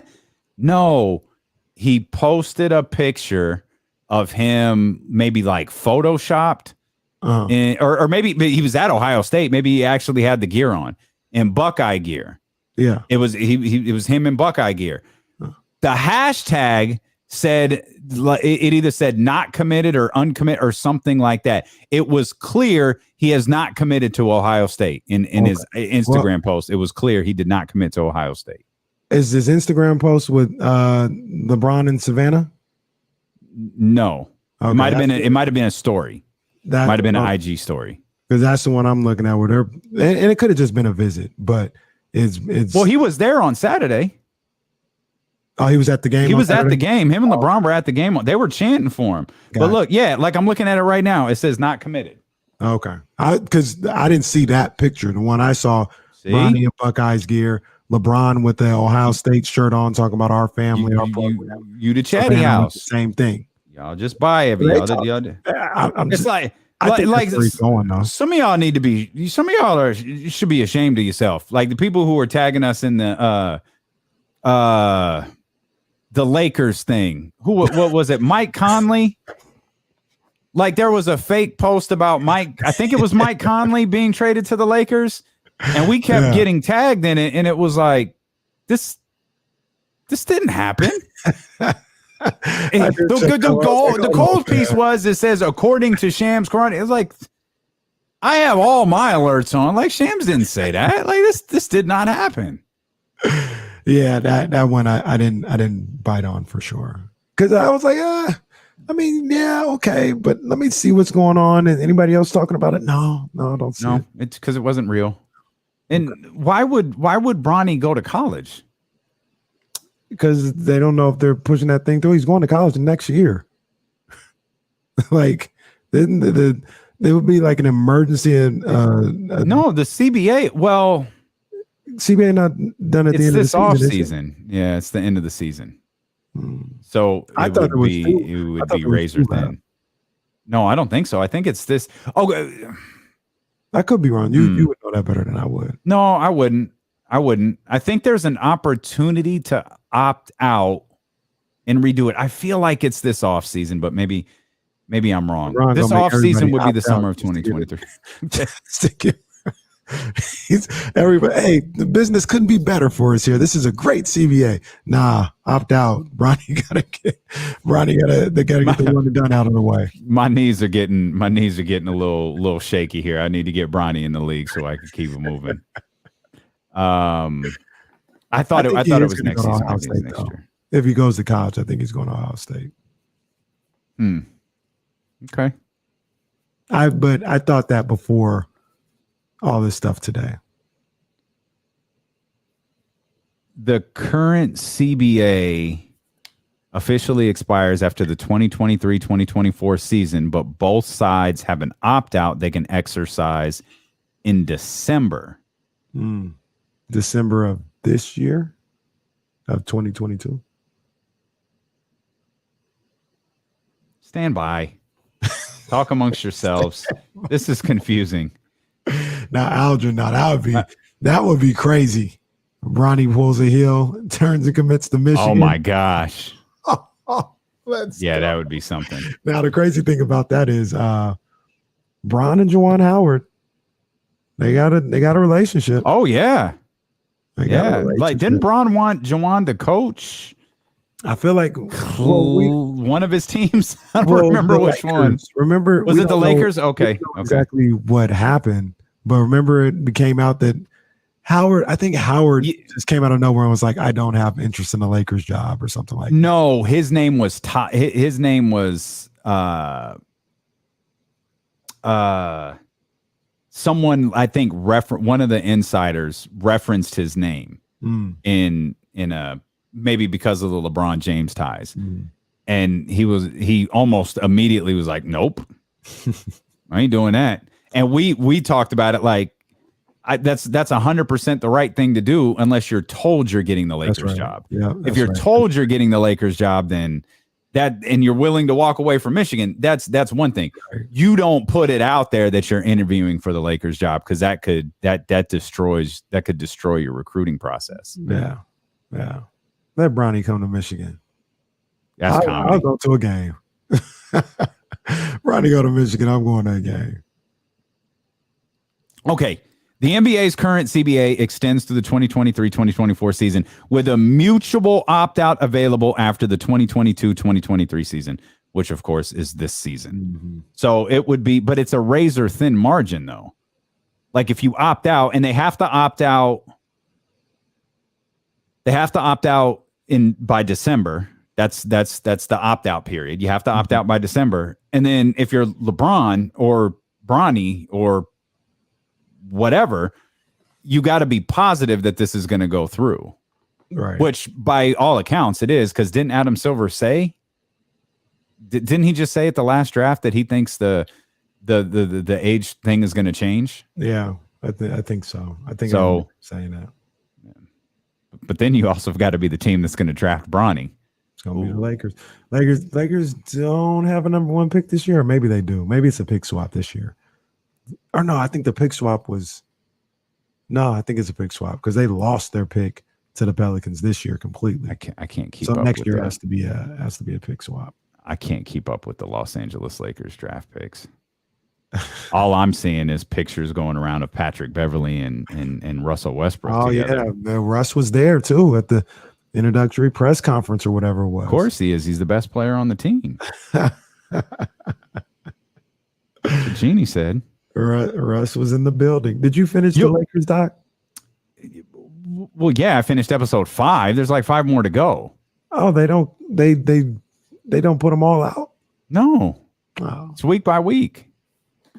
But I am caught up, by the way. You'll like this episode. You'll like episode 5. It's the Nick Van Exel episode. That was my boy Nick. It's Nick Van Exel, Eddie Jones, and then it ends with the Vlade trade to Charlotte for young Kobe, and the Shaq signing. Bro brought that up. She's like, "Oh, I gotta go watch the Lakers doc. They're about to get Kobe." I'm like, you watching this? They're doing a good job. Yeah, they're doing a good job, because the last scene of the episode 4 or 5, the last scene in that is Shaq sitting down for his. So it's like they're making it clear, yo, Shaq's a part of this. Everyone's a part of it. And that's a good little tease. She hates the Lakers, but she's locked in on it, I guess. It's overall there. I always like to learn stuff with docs. You learn some unfortunate things about Jeannie Buss in this episode what she went through. Overall, it's very good. I think it's very good. It's way better than They Call Me Magic. Way, way better. Okay. There's 5 more, so we'll see. We'll see what happens. I'm about to get caught up, but tonight we got basketball to watch. Oh yeah, we got WNBA. So okay, real quick, we got to go. Are the finals set tonight? Aces advance. We got a game 5 in the other series. Okay.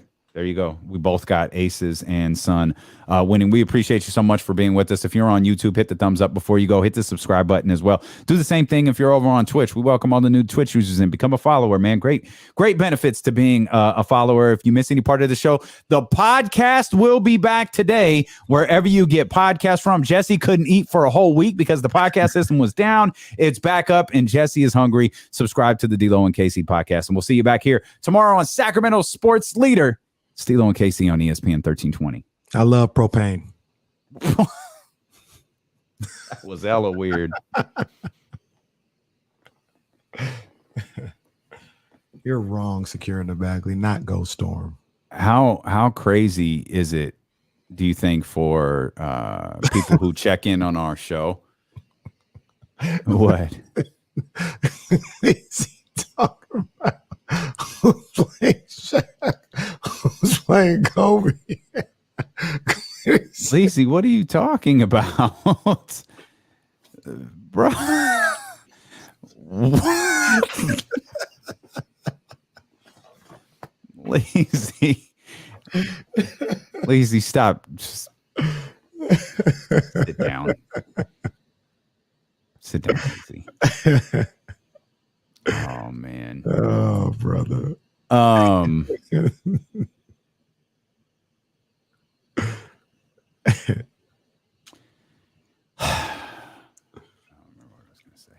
important.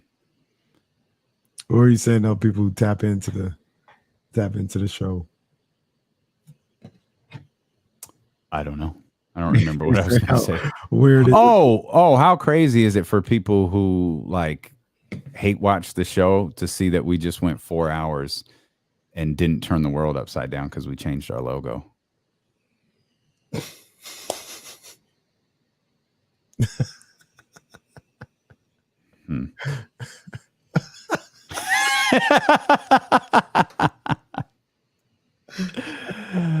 Oh man. Oh, man. That's funny. Like, man, how many times are y'all back? I didn't even know we had one. I thought they were all gone. Oh, Seth.